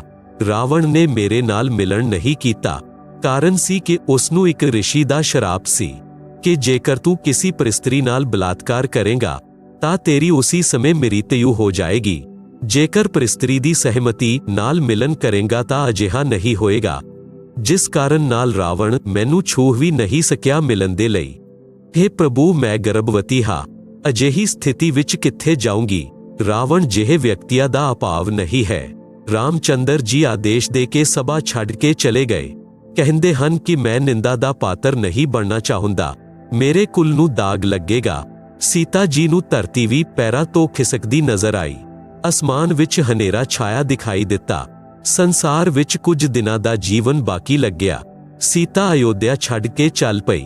ਮੁੜ ਕੇ ਆਪਣੇ ਰਾਮ ਨੂੰ ਤੇ ਉਸ ਦੇ ਮਹਿਲਾ ਨੂੰ ਦੇਖਣ ਦੀ ਕੋਸ਼ਿਸ਼ ਕਰਦੀ ਰਹੀ ਅਤੇ ਦੂਰ ਜੰਗਲ ਵਿੱਚ ਜਾ ਕੇ ਰਿਸ਼ੀ ਬਾਲਮੀਕ ਜੀ ਦੀ ਕੁਟੀਆ ਦੇ ਨਿਕਟ ਥੱਕ ਕੇ ਗਿਰ ਗਈ, ਅਚੇਤ ਹੋ ਗਈ। ਰਿਸ਼ੀ ਬਾਲਮੀਕ ਜੀ ਇਸ਼ਨਾਨ ਕਰਨ ਦੇ ਲਈ ਆਸ਼ਰਮ ਤੋਂ ਨਿਕਲੇ। ਸਾਹਮਣੇ ਇੱਕ ਯੁਵਤੀ ਗਰਭ ਅਵਸਥਾ ਵਿੱਚ ਅਚੇਤ ਪਈ ਦੇਖ ਕੇ ਨਿਕਟ ਗਏ। ਆਪਣੇ ਆਸ਼ਰਮ ਵਿੱਚੋਂ ਔਸ਼ਧੀ ਲਿਆਏ, ਸੀਤਾ ਜੀ ਦੇ ਮੁਖ ਵਿੱਚ ਪਾਈ। ਗਰਮੀ ਦਾ ਮੌਸਮ ਸੀ, ਠੰਡੇ ਜਲ ਦੇ ਸਿੱਟੇ ਮਾਰੇ। ਉਸ ਹੀ ਸਮੇਂ ਸੀਤਾ ਜੀ ਸਚੇਤ ਹੋ ਕੇ ਬੈਠ ਗਈ। ਰਿਸ਼ੀ ਨੇ ਨਾਮ ਅਤੇ ਪਿੰਡ ਪੁੱਛਿਆ ਤਾਂ ਦੱਸਿਆ ਕਿ ਨੀਚੇ ਪ੍ਰਿਥਵੀ, ਉੱਤੇ ਆਸਮਾਨ। ਅੱਗੇ ਕੁਝ ਦੱਸਣ ਤੋਂ ਇਨਕਾਰ ਕਰ ਦਿੱਤਾ। ਰਿਸ਼ੀ ਦਇਆਵਾਨ ਹੁੰਦੇ ਹਨ। ਕਿਹਾ, ਬੇਟੀ, ਸੰਸਾਰ ਤਾਂ ਸਵਾਰਥ ਦਾ ਹੈ, ਧੰਨਵਾਦ ਕਰ ਪਰਮਾਤਮਾ ਦਾ, ਤੂੰ ਮੇਰੇ ਆਸ਼ਰਮ ਵਿੱਚ ਆ ਗਈ। ਬੇਟੀ, ਮੈਨੂੰ ਆਪਣਾ ਪਿਤਾ ਮੰਨ ਅਤੇ ਮੇਰੇ ਕੋਲ ਰਹੇ। ਸੀਤਾ ਜੀ ਰਿਸ਼ੀ ਬਾਲਮੀਕ ਦੇ ਆਸ਼ਰਮ ਵਿੱਚ ਰਹਿਣ ਲੱਗੀ। ਰਿਸ਼ੀ ਨੇ ਵੀ ਗੱਲ ਅੱਗੇ ਨਹੀਂ ਵਧਾਈ। ਪਰਮੇਸ਼ਵਰ ਕਬੀਰ ਜੀ, ਜੋ ਤ੍ਰੇਤਾ ਯੁੱਗ ਵਿੱਚ ਰਿਸ਼ੀ ਮੁਨਿੰਦਰ ਜੀ ਦੇ ਰੂਪ ਵਿੱਚ ਲੀਲਾ ਕਰਨ ਆਏ ਸਨ, ਹਨੂਮਾਨ ਜੀ ਨੂੰ ਮਿਲੇ। ਸਤ ਸਾਹਿਬ ਬੋਲਿਆ। ਹਨੂਮਾਨ ਜੀ ਨੇ ਰਾਮ ਰਾਮ ਕਿਹਾ ਤੇ ਖੜਾ ਹੋ ਕੇ ਰਿਸ਼ੀ ਜੀ ਦਾ ਸਤਿਕਾਰ ਕੀਤਾ ਅਤੇ ਇੱਕ ਪੱਥਰ ਉੱਤੇ ਖੁਦ ਬੈਠ ਗਏ। ਦੂਸਰੇ ਉੱਤੇ ਰਿਸ਼ੀ ਨੂੰ ਬੈਠਣ ਦੇ ਲਈ ਆਗ੍ਰਹ ਕੀਤਾ। ਦੋਨੋਂ ਉਹਨੇ ਸਥਾਨ ਗ੍ਰਹਿਣ ਕਰ ਲਿਆ। ਹਨੂਮਾਨ ਜੀ ਰਿਸ਼ੀ ਜੀ ਨੂੰ ਪਹਿਚਾਣਨ ਦੀ ਕੋਸ਼ਿਸ਼ ਕਰਨ ਲੱਗੇ। ਆਪ ਜੀ ਸੁਣ ਰਹੇ ਹੋ ਜਗਤ ਗੁਰੂ ਤੱਤਵਦਰਸ਼ੀ ਸੰਤ ਰਾਮਪਾਲ ਜੀ ਮਹਾਰਾਜ ਦੁਆਰਾ ਲਿਖਤ ਕਿਤਾਬ ਜੀਨੇ ਕੀ ਰਾਹ ਦਾ ਪੰਨਾ ਨੰਬਰ 194। ਰਿਸ਼ੀ ਜੀ ਨੇ ਕਿਹਾ, ਕੀ ਸੋਚ ਰਹੇ ਹੋ ਹਨੂਮਾਨ? ਮੈਂ ਉਹੀ ਰਿਸ਼ੀ ਹਾਂ। ਮੇਰੇ ਆਸ਼ਰਮ ਵਿੱਚ ਵਾਨਰ ਨੇ ਸੀਤਾ ਜੀ ਦਾ ਕੰਗਣ ਘੜੇ ਵਿੱਚ ਪਾ ਦਿੱਤਾ ਸੀ।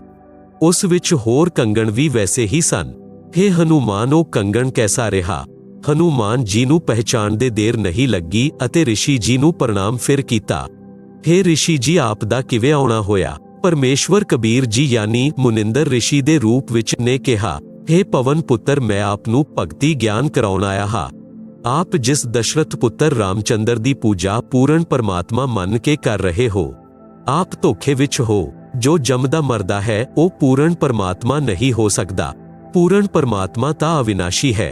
हनुमान जी ने कहा, हे ऋषिवर, मैं आप दे बचना नाल आहत हुंदा हा। मेरिया भावनावां नूं चोट लगदी है। आप होर विषय उत्ते चर्चा करो। परमेश्वर कबीर जी ने कहा, जेकर कोई व्यक्ति गलत रस्ते जा रहा होवे, ਉਹ ਉਸ ਰਸਤੇ ਨੂੰ ਠੀਕ ਮੰਨ ਕੇ ਚੱਲ ਰਿਹਾ ਹੋਵੇ। ਜਿਹੜਾ ਡਾਕੂਆ ਦੇ ਡੇਰੇ ਲੈ ਜਾ ਰਿਹਾ ਹੋਵੇ, ਜੇਕਰ ਕੋਈ ਸੱਜਣ ਪੁਰਸ਼ ਉਸ ਨੂੰ ਦੱਸੇ ਕਿ ਜਿਸ ਰਸਤੇ ਉੱਤੇ ਆਪ ਜਾ ਰਹੇ ਹੋ, ਆਪ ਦੀ ਜਾਨ ਤੇ ਮਾਲ ਨੂੰ ਖਤਰਾ ਹੈ, ਅੱਗੇ ਡਾਕੂਆਂ ਦਾ ਡੇਰਾ ਹੈ, ਪਹਿਲਾਂ ਮਾਰਦੇ ਹਨ ਫਿਰ ਲੁੱਟਦੇ ਹਨ। ਜੇਕਰ ਉਹ ਵਿਅਕਤੀ ਕਹੇ ਕਿ ਆਪ ਮੇਰੀ ਭਾਵਨਾਵਾਂ ਨੂੰ ਚੋਟਿਲ ਕਰ ਰਹੇ ਹੋ, ਇਹ ਕਿੰਨਾ ਸੱਚ ਹੈ। ਹਨੂਮਾਨ ਜੀ ਚੁੱਪ ਰਹੇ, ਪਰੰਤੂ ਮੁਸਕਰਾਏ, ਮੰਨੋ ਕਹਿ ਰਹੇ ਹੋਣ ਆਪ ਸੱਚ ਕਹਿੰਦੇ ਹੋ। ਹਨੂਮਾਨ ਜੀ ਦੇ ਚਿਹਰੇ ਉੱਤੇ ਸ਼ਾਂਤੀ ਦਾ ਚਿੰਨ੍ਹ ਦੇਖ ਕੇ ਪਰਮੇਸ਼ਵਰ ਨੇ ਦੱਸਿਆ ਕਿ ਸ੍ਰੀ ਰਾਮਚੰਦਰ ਜੀ ਸ੍ਰੀ ਵਿਸ਼ਨੂੰ ਜੀ ਦੇ ਅਵਤਾਰ ਹਨ।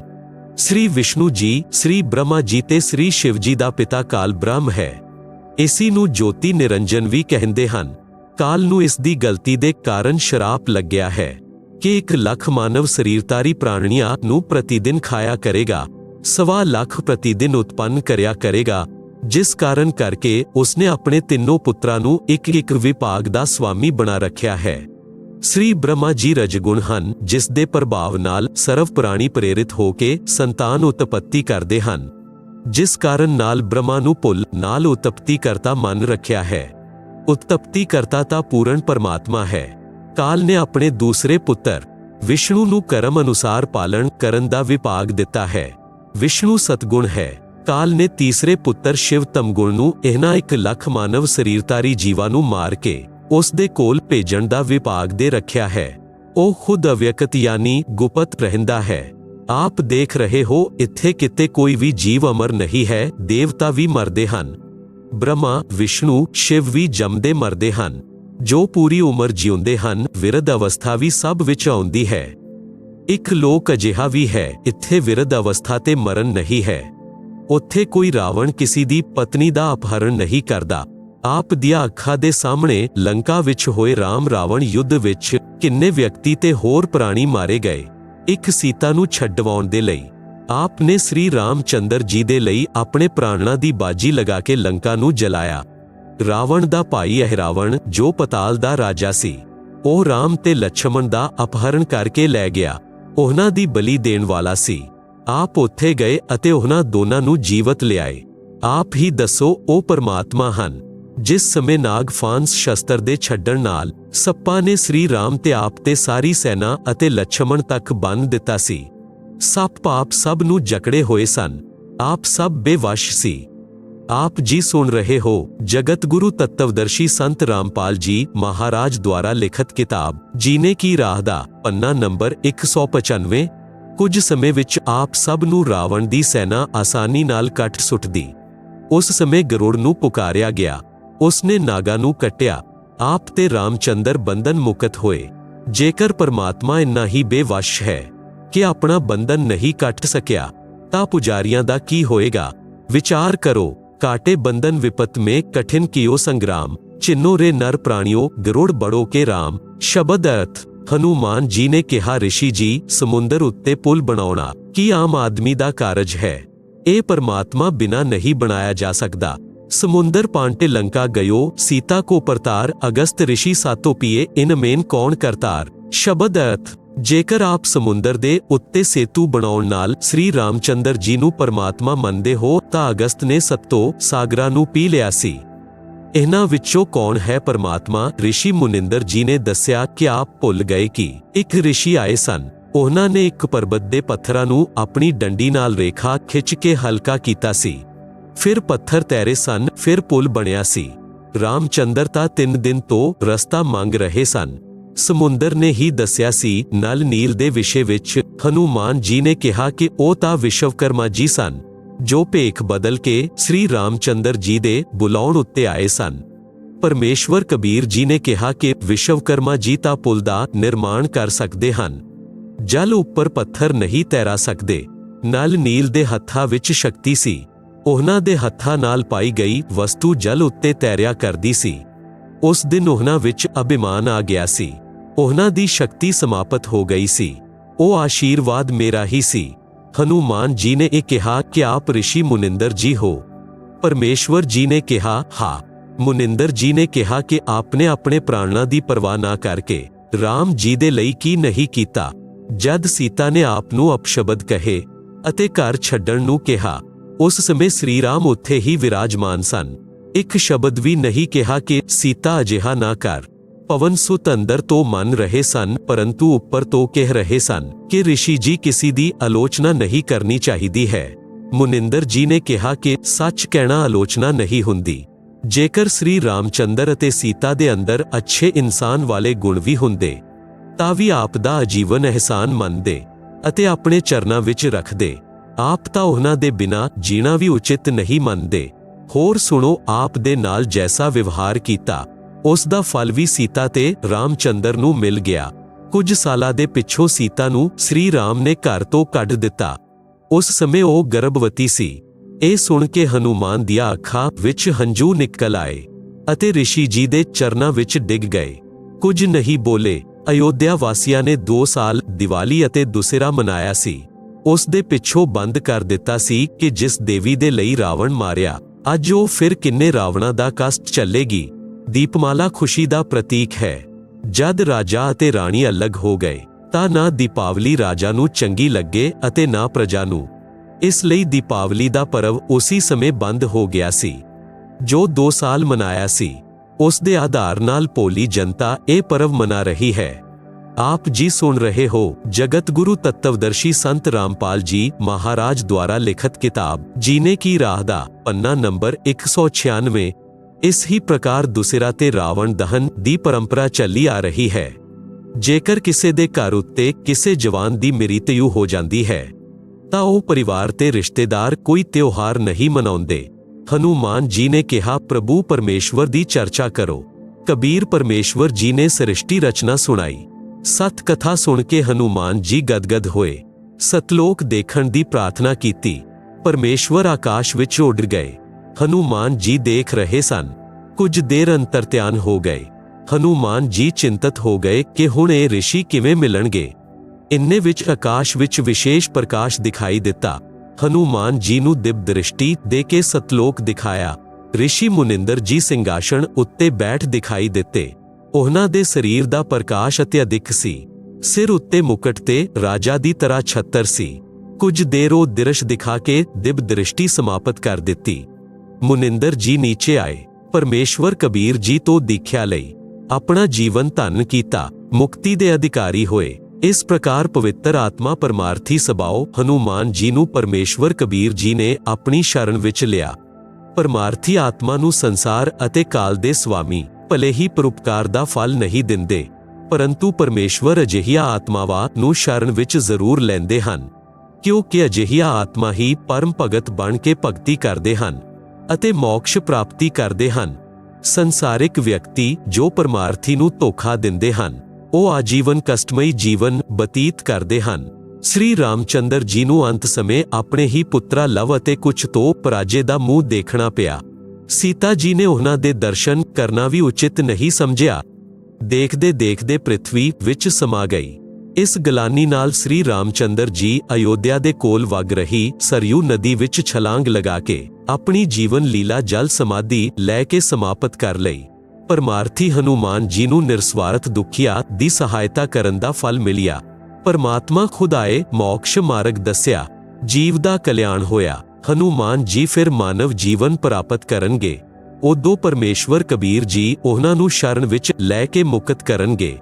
ਉਸ ਆਤਮਾ ਵਿੱਚ ਸਤ ਭਗਤੀ ਬੀਜ ਪੈ ਚੁੱਕਾ ਹੈ। ਅਸੀਂ ਕਾਲ ਜਾਲ ਵਿੱਚ ਕਿਵੇਂ ਫਸੇ, ਇਸ ਦਾ ਉੱਤਰ ਕਿਰਪਾ ਪੜੋ ਅਧਿਆਏ ਸ੍ਰਿਸ਼ਟੀ ਰਚਨਾ ਵਿੱਚ, ਜੋ ਇਸੀ ਪੁਸਤਕ ਜੀਨੇ ਦੀ ਰਾਹ ਦੇ ਪੰਨਾ ਨੰਬਰ 254 ਤੋਂ 306 ਉੱਤੇ ਹੈ। ਕਬੀਰ ਪਰਮੇਸ਼ਵਰ ਜੀ ਦੀ ਕਾਲ ਨਾਲ ਵਾਰਤਾ। ਹੁਣ ਅਸੀਂ ਕਾਲ ਬ੍ਰਹਮ ਦੇ ਲੋਕ ਵਿੱਚ ਰਹਿ ਰਹੇ ਹਾਂ। ਆਤਮਾ ਦੇ ਉੱਪਰ ਸਥੂਲ ਆਦਿ ਸਰੀਰ ਚੜਾ ਕੇ ਕਾਲ ਨੇ ਜੀਵ ਬਣਾ ਦਿੱਤੇ ਹਨ। ਇਸ ਨੇ ਜੀਵ ਨੂੰ ਪਰਮਿਤ ਕੀਤਾ ਹੈ। ਪੂਰਨ ਪਰਮਾਤਮਾ ਜੋ ਆਤਮਾ ਦਾ ਜਨਕ ਹੈ, ਭੁਲਾ ਦਿੱਤਾ ਹੈ। ਖੁਦ ਨੂੰ ਪਰਮਾਤਮਾ ਸਿੱਧ ਕੀਤਾ ਹੈ। ਇਹ ਪਰਮਾਤਮਾ ਦੇ ਅੰਸ਼ ਜੀਵਾਤਮਾ ਨੂੰ ਪਰੇਸ਼ਾਨ ਕਰਦਾ ਹੈ ਤਾਂ ਕਿ ਪਰਮਾਤਮਾ ਦੁਖੀ ਹੋਏ। आप जी सुन रहे हो जगत गुरु तत्वदर्शी संत रामपाल जी महाराज द्वारा लिखित किताब जीने की राह दा पन्ना नंबर 197।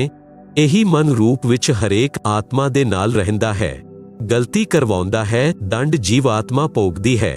ਜਿਵੇਂ ਸ਼ਰਾਬ ਆਦਿ ਨਸ਼ੇ ਦੀ ਲੱਤ ਲਗਵਾਉਣਾ, ਬਲਾਤਕਾਰ ਯਾਨੀ ਰੇਪ ਕਰਵਾਉਣਾ ਅਤੇ ਹੋਰ ਪਾਪ ਕਰਵਾਉਣਾ, ਉਹ ਮਨ ਦੀ ਪ੍ਰੇਰਣਾ ਨਾਲ ਕਾਲ ਕਰਵਾਉਂਦਾ ਹੈ। ਜਦ ਆਪ ਜੀ ਲੇਖਕ ਯਾਨੀ ਸੰਤ ਰਾਮਪਾਲ ਤੋਂ ਦੀਖਿਆ ਲਓਗੇ ਉਦੋਂ ਇਹ ਸਿੱਧਾ ਚੱਲੇਗਾ, ਕਿਉਂਕਿ ਜੀਵਾਤਮਾ ਦੇ ਨਾਲ ਪਰਮਾਤਮਾ ਦੀ ਸ਼ਕਤੀ ਦੇ ਕਾਰਨ ਆਤਮਾ ਦ੍ਰਿੜ ਹੋ ਜਾਂਦੀ ਹੈ। ਕਾਲ ਬ੍ਰਹਮ ਕੇਵਲ ਕਬੀਰ ਪਰਮਾਤਮਾ ਤੋਂ ਡਰਦਾ ਹੈ। ਸੰਤ ਗਰੀਬ ਦਾਸ ਜੀ ਨੇ ਕਿਹਾ ਹੈ, ਕਾਲ ਡਰੈ ਕਰਤਾਰ ਸੇ ਜੈ ਜੈ ਜੈ ਜਗਦੀਸ਼, ਜੋਰਾ ਜੋੜੀ ਚਾੜਤਾ ਪਗ ਰਜ ਡਾਰੇ ਸ਼ੀਸ਼। ਗਰੀਬ ਕਾਲ ਜੋ ਪੀਸੇ ਪੀਸਨਾ, ਜੋਰਾ ਹੈ ਪਨਿਹਾਰ। ये दो असल मजदूर है सति गुरु कबीर दे दरबार। भाव अर्थ स्पष्ट है, परमात्मा कबीर जी साडी आत्मा नू काल जाल तो कड्डण दे लई यतन कर रहे हन।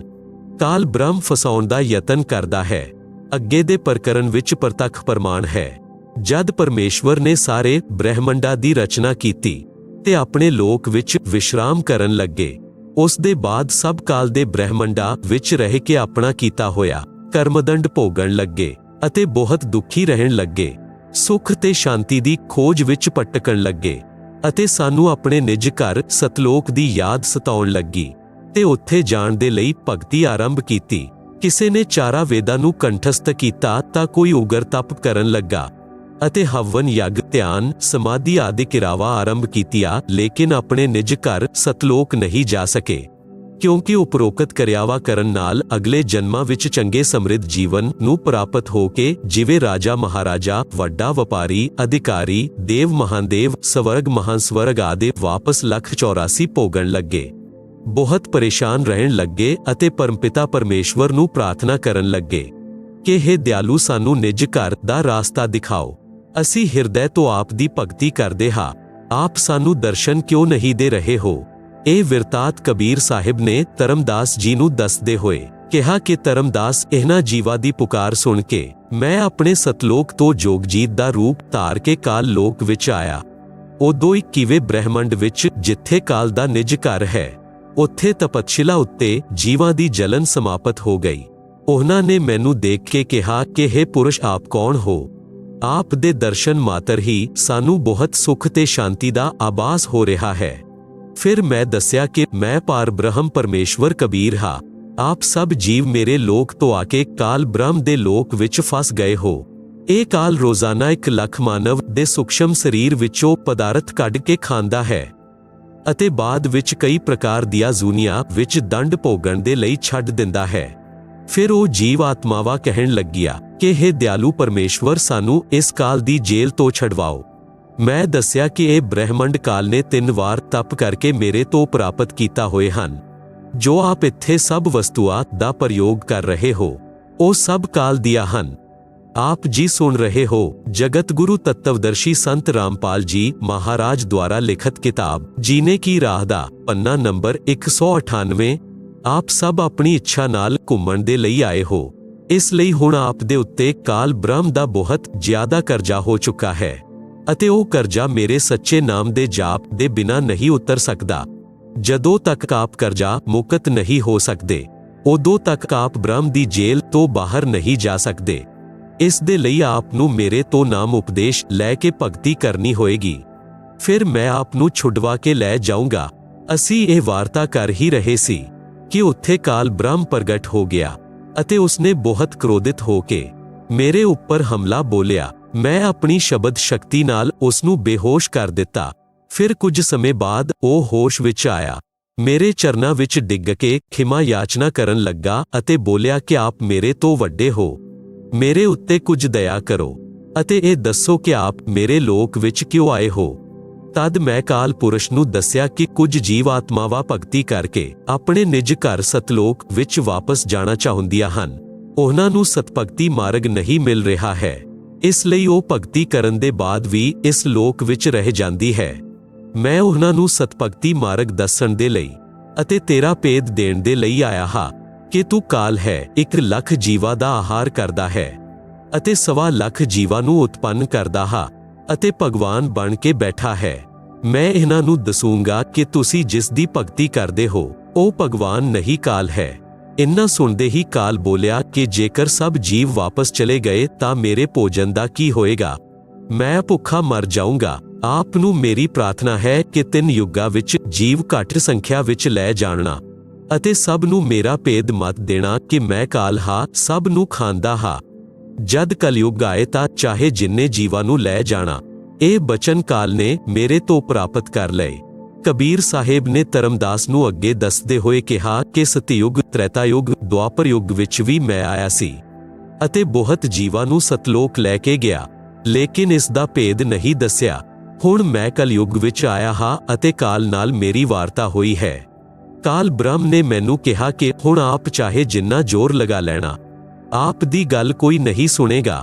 ਪਹਿਲੀ ਤਾਂ ਮੈਂ ਜੀਵ ਨੂੰ ਭਗਤੀ ਦੇ ਲਾਇਕ ਨਹੀਂ ਛੱਡਿਆ ਹੈ। ਉਹਨਾਂ ਵਿੱਚ ਬੀੜੀ, ਸਿਗਰੇਟ, ਸ਼ਰਾਬ, ਮਾਸ ਆਦਿ ਦੁਰਵਸਨ ਦੀ ਆਦਤ ਪਾ ਕੇ ਇਹਨਾਂ ਦੀ ਵਿਰਤੀ ਨੂੰ ਵਿਗਾੜ ਦਿੱਤਾ ਹੈ। ਕਈ ਪ੍ਰਕਾਰ ਦੀਆਂ ਪਾਖੰਡ ਪੂਜਾ ਵਿੱਚ ਜੀਵ ਆਤਮਾ ਨੂੰ ਲਗਾ ਦਿੱਤਾ ਹੈ। ਦੂਸਰੀ ਗੱਲ ਇਹ ਹੋਏਗੀ ਕਿ ਜਦੋਂ ਆਪ ਆਪਣਾ ਗਿਆਨ ਦੇ ਕੇ ਵਾਪਸ ਆਪਣੇ ਲੋਕ ਵਿੱਚ ਜਾਓਗੇ, ਉਦੋਂ ਮੈਂ ਯਾਨੀ ਕਾਲ ਆਪਣੇ ਦੂਤ ਭੇਜ ਕੇ ਆਪ ਦੇ ਪੰਥ ਨਾਲ ਮਿਲਦੇ ਜੁਲਦੇ 12 ਪੰਥ ਚਲਾ ਕੇ ਜੀਵਾਂ ਨੂੰ ਪਰਮਿਤ ਕਰ ਦਊਂਗਾ। ਮਹਿਮਾ ਸਤਲੋਕ ਦੀ ਦੱਸਣਗੇ, ਆਪ ਦਾ ਗਿਆਨ ਕਥਣਗੇ, ਨਾਮ ਜਾਪ ਮੇਰਾ ਕਰਨਗੇ, ਜਿਸ ਦੇ ਪ੍ਰਮਾਣ ਸਵਰੂਪ ਮੇਰਾ ਹੀ ਭੋਜਨ ਬਣਨਗੇ। ਇਹ ਗੱਲ ਸੁਣ ਕੇ ਕਬੀਰ ਸਾਹਿਬ ਨੇ ਕਿਹਾ ਕਿ ਆਪ ਆਪਣੀ ਕੋਸ਼ਿਸ਼ ਕਰਨਾ, ਮੈਂ ਸਤਮਾਰਗ ਦੱਸ ਕੇ ਹੀ ਵਾਪਸ ਜਾਊਂਗਾ ਅਤੇ ਜੋ ਮੇਰਾ ਗਿਆਨ ਸੁਣ ਲਏਗਾ ਉਹ ਤੇਰੇ ਬਹਿਕਾਵੇ ਵਿੱਚ ਕਦੀ ਨਹੀਂ ਆਏਗਾ। ਸਤਿਗੁਰੂ ਕਬੀਰ ਸਾਹਿਬ ਨੇ ਕਿਹਾ ਕਿ ਹੇ ਨਿਰੰਜਨ, ਜੇਕਰ ਮੈਂ ਚਾਹੂੰ ਤਾਂ ਤੇਰਾ ਸਾਰੇ ਖੇਲ ਨੂੰ ਛਿਣ ਭਰ ਵਿੱਚ ਸਮਾਪਤ ਕਰ ਸਕਦਾ ਹਾਂ, ਪਰੰਤੂ ਅਜਿਹਾ ਕਰਨ ਨਾਲ ਮੇਰਾ ਬਚਨ ਭੰਗ ਹੁੰਦਾ ਹੈ। ਆਪ ਜੀ ਸੁਣ ਰਹੇ ਹੋ ਜਗਤ ਗੁਰੂ ਤਤਵਦਰਸ਼ੀ ਸੰਤ ਰਾਮਪਾਲ ਜੀ ਮਹਾਰਾਜ ਦੁਆਰਾ ਲਿਖਤ ਕਿਤਾਬ ਜੀਨੇ ਕੀ ਰਾਹ ਦਾ ਪੰਨਾ ਨੰਬਰ 199।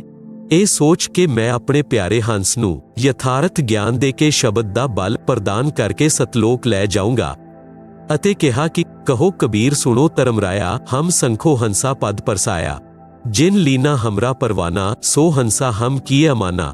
ਪਵਿੱਤਰ ਕਬੀਰ ਸਾਗਰ ਵਿੱਚ ਜੀਵਾਂ ਨੂੰ ਭੁੱਲ ਭੁਲਾਇਆਨ ਵਿੱਚ ਪਾਉਣ ਦੇ ਲਈ ਤੇ ਆਪਣੀ ਭੁੱਖ ਨੂੰ ਮਿਟਾਉਣ ਦੇ ਲਈ ਤਰ੍ਹਾਂ ਦੇ ਤਰੀਕਿਆਂ ਦਾ ਵਰਣਨ, ਦਵਾ ਦਸ਼ ਪੰਥ ਕਰੂੰ ਮੈਂ ਸਾਜਾ, ਨਾਮ ਤੁਮਹਾਰਾ ਲੈ ਕਰੂੰ ਆਵਾਜਾ, दवा दश यम यह संसार पठाहो, नाम तुम्हारे पंथ चले हो, यही विधि जीवन को परमाऊ, पुरुष नाम जीवन समझाओ, द्वादश पंथ नाम जो लहे, सो हमरे मुख आन समय है, कहा तुम्हारा जीव नहीं मानै, हमरी और होए बाद बखानै, मैं दृढ़ फंदा रची बनाई, जामै सकल जीव रहे उर्जाई, देवल देव पाषाण पुजाई, तीर्थ वरत जप तप मन लाई, यज्ञ होम अर नेम अचारा, और अनेक फंद में डारा, जो ज्ञानी जाओ संसारा, जीव ना मानै कहा तुम्हारा, सतगुरु बचन ज्ञानी कहे सोनो अन्यायी, काटो फंद जीव लै जाई, जेतिक फंद तुम रचे विचारी, सते शब्द तै सबै बिंडारी, जौन जीव हम शब्द दृढ़ावै, फंद तुन्हारा सकल मुकावै, चौका कर परवाना पाई, पुरुष नाम तेह देउ चिन्हाई, ताके निकट काल नहीं आवै, संधि देखी ता कहन सिर नावै। ਉਪਰੋਕਤ ਵਿਵਰਨ ਤੋਂ ਸਿੱਧ ਹੁੰਦਾ ਹੈ ਕਿ ਜੋ ਅਨੇਕ ਪੰਥ ਚਲੇ ਹੋਏ ਹਨ, ਜਿਨ੍ਹਾਂ ਦੇ ਕੋਲ ਕਬੀਰ ਸਾਹਿਬ ਦੁਆਰਾ ਦੱਸਿਆ ਹੋਇਆ ਸਤਭਗਤੀ ਮਾਰਗ ਨਹੀਂ ਹੈ, ਇਹ ਸਭ ਕਾਲ ਪ੍ਰੇਰਿਤ ਹਨ। ਅਤः ਯਾਨੀ ਇਸ ਵਜ੍ਹਾ ਕਰਕੇ ਬੁੱਧੀਮਾਨ ਨੂੰ ਚਾਹੀਦਾ ਹੈ ਕਿ ਸੋਚ ਵਿਚਾਰ ਕਰ ਭਗਤੀ ਮਾਰਗ ਅਪਣਾਓ, ਕਿਉਂਕਿ ਮਨੁੱਖ ਜਨਮ ਅਨਮੋਲ ਹੈ, ਇਹ ਵਾਰ-ਵਾਰ ਨਹੀਂ ਮਿਲਦਾ।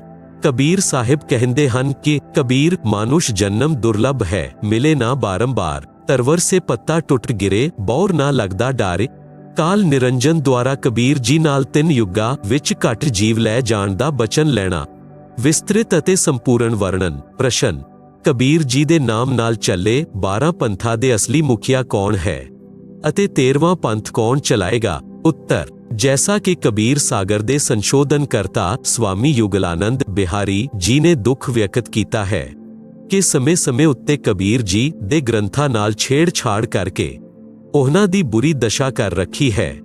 ਆਪ ਜੀ ਸੁਣ ਰਹੇ ਹੋ ਜਗਤ ਗੁਰੂ ਤਤਵਦਰਸ਼ੀ ਸੰਤ ਰਾਮਪਾਲ ਜੀ ਮਹਾਰਾਜ ਦੁਆਰਾ ਲਿਖਤ ਕਿਤਾਬ ਜੀਨੇ ਕੀ ਰਾਹ ਦਾ ਪੰਨਾ ਨੰਬਰ 200। ਉਦਾਹਰਣ, ਜੈਸਾ ਪਰਮੇਸ਼ਵਰ ਕਬੀਰ ਜੀ ਦਾ ਯੋਗਜੀਤ ਦੇ ਰੂਪ ਵਿੱਚ ਕਾਲ ਬ੍ਰਹਮ ਦੇ ਨਾਲ ਵਿਵਾਦ ਹੋਇਆ ਸੀ, ਉਹ ਸਵਸੰਵੇਦ ਬੋਧ ਪੰਨਾ ਨੰਬਰ 117 ਤੋਂ 122 ਤੱਕ ਤੇ ਅਨੁਰਾਗ ਸਾਗਰ 60 ਤੋਂ 67 ਤੱਕ ਹੈ। ਪਰਮੇਸ਼ਵਰ ਕਬੀਰ ਜੀ ਆਪਣੇ ਪੁੱਤਰ ਯੋਗਜੀਤ ਦੇ ਰੂਪ ਵਿੱਚ ਕਾਲ ਦੇ ਪ੍ਰਥਮ ਬ੍ਰਹਿਮੰਡ ਵਿੱਚ ਪ੍ਰਗਟ ਹੋਏ, ਜੋ 21ਵਾਂ ਬ੍ਰਹਿਮੰਡ ਹੈ ਜਿੱਥੇ ਤਪਤਸ਼ਿਲਾ ਬਣੀ ਹੈ। ਕਾਲ ਬ੍ਰਹਮ ਨੇ ਯੋਗਜੀਤ ਦੇ ਨਾਲ ਝਗੜਾ ਕੀਤਾ, ਫਿਰ ਵਿਵਸ ਹੋ ਕੇ ਚਰਨ ਫੜ ਕੇ ਖਿਮਾ ਯਾਚਨਾ ਕੀਤੀ ਅਤੇ ਪ੍ਰਤਿਗਿਆ ਕਰਵਾ ਕੇ ਕੁਝ ਸੁਵਿਧਾ ਮੰਗੀ। 1. ਤਿੰਨੋਂ ਯੁੱਗਾਂ ਸਤਯੁਗ, ਤ੍ਰੇਤਾਯੁਗ, ਦੁਆਪਰ ਯੁੱਗ ਵਿੱਚ ਥੋੜੇ ਜੀਵ ਪਾਰ ਕਰਨਾ। 2. ਜ਼ੋਰ ਜ਼ਬਰਦਸਤੀ ਕਰਕੇ ਜੀਵ ਮੇਰੇ ਲੋਕ ਤੋਂ ਨਾ ਲੈ ਜਾਣਾ। 3. ਆਪ ਆਪਣਾ ਗਿਆਨ ਸਮਝਾਣਾ, ਜੋ ਆਪ ਦੇ ਗਿਆਨ ਨੂੰ ਮੰਨੇ ਉਹ ਆਪ ਦਾ ਅਤੇ ਜੋ ਮੇਰਾ ਗਿਆਨ ਮੰਨੇ ਉਹ ਮੇਰਾ। 4. ਕਲਯੁਗ ਵਿੱਚ ਪਹਿਲਾਂ ਮੇਰੇ ਦੂਤ ਪ੍ਰਗਟ ਹੋਣੇ ਚਾਹੀਏ, ਪਿੱਛੇ ਆਪ ਦਾ ਦੂਤ ਜਾਏ। 5. ਤ੍ਰੇਤਾਯੁਗ ਵਿੱਚ ਸਮੁੰਦਰ ਤੇ ਪੁਲ ਬਣਵਾਉਣਾ, ਉਸ ਸਮੇਂ ਮੇਰਾ ਪੁੱਤਰ ਵਿਸ਼ਨੂੰ ਰਾਮਚੰਦਰ ਰੂਪ ਵਿੱਚ ਲੰਕਾ ਦੇ ਰਾਜਾ ਰਾਵਣ ਨਾਲ ਯੁੱਧ ਕਰੇਗਾ, ਸਮੁੰਦਰ ਰਸਤਾ ਨਹੀਂ ਦੇਵੇਗਾ। 6. ਦੁਆਪਰ ਯੁੱਗ ਵਿੱਚ ਬੌਧ ਸਰੀਰ ਤਿਆਗ ਕੇ ਜਾਊਂਗਾ, ਰਾਜਾ ਇੰਦਰਦਮਨ ਮੇਰੇ ਨਾਮ ਨਾਲ ਜਗਨਨਾਥ ਨਾਮ ਨਾਲ ਸਮੁੰਦਰ ਦੇ ਕਿਨਾਰੇ ਮੇਰੀ ਆਗਿਆ ਨਾਲ ਮੰਦਰ ਬਣਵਾਉਣਾ ਚਾਹੇਗਾ, ਉਸ ਨੂੰ ਸਮੁੰਦਰ ਰੁਕਾਵਟ ਕਰੇਗਾ, ਆਪ ਉਸ ਮੰਦਰ ਦੀ ਸੁਰੱਖਿਆ ਕਰਨਾ। ਪਰਮੇਸ਼ਵਰ ਨੇ ਸਰਵ ਮੰਗਾਂ ਸਵੀਕਾਰ ਕਰ ਲਈਆਂ ਅਤੇ ਬਚਨਬੱਧ ਹੋ ਗਏ। ਉਦੋਂ ਕਾਲ ਬ੍ਰਹਮ ਹੱਸਿਆ ਅਤੇ ਕਿਹਾ ਕਿ ਹੇ ਯੋਗਜੀਤ, ਆਪ ਜਾਓ ਸੰਸਾਰ ਵਿੱਚ, ਜਿਸ ਸਮੇਂ ਕਲਯੁਗ ਆਏਗਾ ਉਸ ਸਮੇਂ ਮੈਂ ਆਪਣੇ 12 ਦੂਤ ਯਾਨੀ ਨਕਲੀ ਸਤਿਗੁਰੂ ਸੰਸਾਰ ਵਿੱਚ ਭੇਜੂੰਗਾ। ਜਦ ਕਲਯੁਗ 5505 ਸਾਲ ਪੂਰਾ ਹੋਏਗਾ, ਉਦੋਂ ਤੱਕ ਮੇਰੇ ਦੂਤ ਤੇਰੇ ਨਾਮ ਨਾਲ ਯਾਨੀ ਕਬੀਰ ਜੀ ਦੇ ਨਾਮ ਨਾਲ 12 ਕਬੀਰ ਪੰਥ ਚਲਾ ਦਊਂਗਾ। ਕਬੀਰ ਜੀ ਨੇ ਜੋਗਜੀਤ ਰੂਪ ਵਿੱਚ ਕਾਲ ਬ੍ਰਹਮ ਨੂੰ ਕਿਹਾ ਸੀ ਕਿ ਕਲਯੁਗ ਵਿੱਚ ਮੇਰਾ ਨਾਮ ਕਬੀਰ ਹੋਏਗਾ ਅਤੇ ਮੈਂ ਕਬੀਰ ਨਾਮ ਨਾਲ ਪੰਥ ਚਲਾਊਂਗਾ। ਇਸ ਲਈ ਕਾਲ ਜੋਤੀ ਨਿਰੰਜਨ ਨੇ ਕਿਹਾ ਸੀ, ਆਪ ਕਬੀਰ ਨਾਮ ਨਾਲ ਇੱਕ ਪੰਥ ਚਲਾਓਗੇ ਤਾਂ ਮੈਂ ਯਾਨੀ ਕਾਲ ਕਬੀਰ ਨਾਮ ਨਾਲ 12 ਪੰਥ ਚਲਾਊਂਗਾ। ਸਭ ਮਾਨਵ ਨੂੰ ਪਰਮਿਤ ਕਰਕੇ ਆਪਣੇ ਜਾਲ ਵਿੱਚ ਫਸਾ ਕੇ ਰੱਖੂੰਗਾ। ਇਹਨਾਂ ਦੇ ਇਲਾਵਾ ਹੋਰ ਵੀ ਕਈ ਪੰਥ ਚਲਾਊਂਗਾ ਜੋ ਸਤਲੋਕ ਸੱਚਖੰਡ ਦੀਆਂ ਗੱਲਾਂ ਕਰਿਆ ਕਰਨਗੇ ਤੇ ਸਤ ਸਾਧਨਾ ਉਹਨਾਂ ਦੇ ਕੋਲ ਨਹੀਂ ਹੋਏਗੀ, ਜਿਸ ਕਾਰਨ ਨਾਲ ਉਹ ਸਤਲੋਕ ਦੀ ਆਸ ਵਿੱਚ ਗਲਤ ਨਾਮ ਨੂੰ ਜਾਪ ਕਰਕੇ ਮੇਰੇ ਜਾਲ ਵਿੱਚ ਹੀ ਰਹਿ ਜਾਣਗੇ। ਕਾਲ ਬ੍ਰਹਮ ਨੇ ਪੁੱਛਿਆ ਸੀ ਕਿ ਆਪ ਕਿਸ ਸਮੇਂ ਕਲਯੁਗ ਵਿੱਚ ਆਪਣਾ ਸਤ ਕਬੀਰ ਪੰਥ ਚਲਾਓਗੇ। ਕਬੀਰ ਜੀ ਨੇ ਕਿਹਾ ਕਿ ਜਿਸ ਸਮੇਂ ਕਲਯੁਗ 5505 ਸਾਲ ਬੀਤ ਜਾਏਗਾ, ਉਦੋਂ ਮੈਂ ਆਪਣਾ ਯਥਾਰਥ 13ਵਾਂ ਕਬੀਰ ਪੰਥ ਚਲਾਊਂਗਾ। ਕਾਲ ਨੇ ਕਿਹਾ ਕਿ ਉਸ ਸਮੇਂ ਤੋਂ ਪਹਿਲਾਂ ਮੈਂ ਪੂਰੀ ਪ੍ਰਿਥਵੀ ਤੇ ਸ਼ਾਸਤਰ ਵਿਧੀ ਤਿਆਗ ਕੇ ਮਨਮੁਖੀ ਆਚਰਨ ਕਰਵਾ ਕੇ ਸ਼ਾਸਤਰ ਵਿਰੁੱਧ ਗਿਆਨ ਦੱਸ ਕੇ ਝੂਠੇ ਨਾਮ ਤੇ ਗਲਤ ਸਾਧਨਾ ਦੇ ਅਭਿਅਸਤ ਕਰ ਦੇਵਾਂਗਾ। ਜਦ ਤੇਰਾ 13ਵਾਂ ਅੰਸ਼ ਆ ਕੇ ਸਤ ਕਬੀਰ ਪੰਥ ਚਲਾਏਗਾ, ਉਸ ਦੀ ਗੱਲ ਉੱਤੇ ਕੋਈ ਯਕੀਨ ਨਹੀਂ ਕਰੇਗਾ, ਉਲਟਾ ਉਸ ਦੇ ਨਾਲ ਝਗੜਾ ਕਰਨਗੇ। ਕਬੀਰ ਜੀ ਨੂੰ ਪਤਾ ਸੀ ਕਿ ਜਦ ਕਲਯੁਗ ਦੇ 5505 ਸਾਲ ਪੂਰੇ ਹੋਣਗੇ, ਸੰਨ 1997 ਵਿੱਚ ਉਦੋਂ ਸਿੱਖਿਆ ਦੀ ਕ੍ਰਾਂਤੀ ਲਿਆਈ ਜਾਏਗੀ। ਸਭ ਮਾਨਵ ਅੱਖਰ ਗਿਆਨ ਯੁਕਤ ਕੀਤਾ ਜਾਏਗਾ।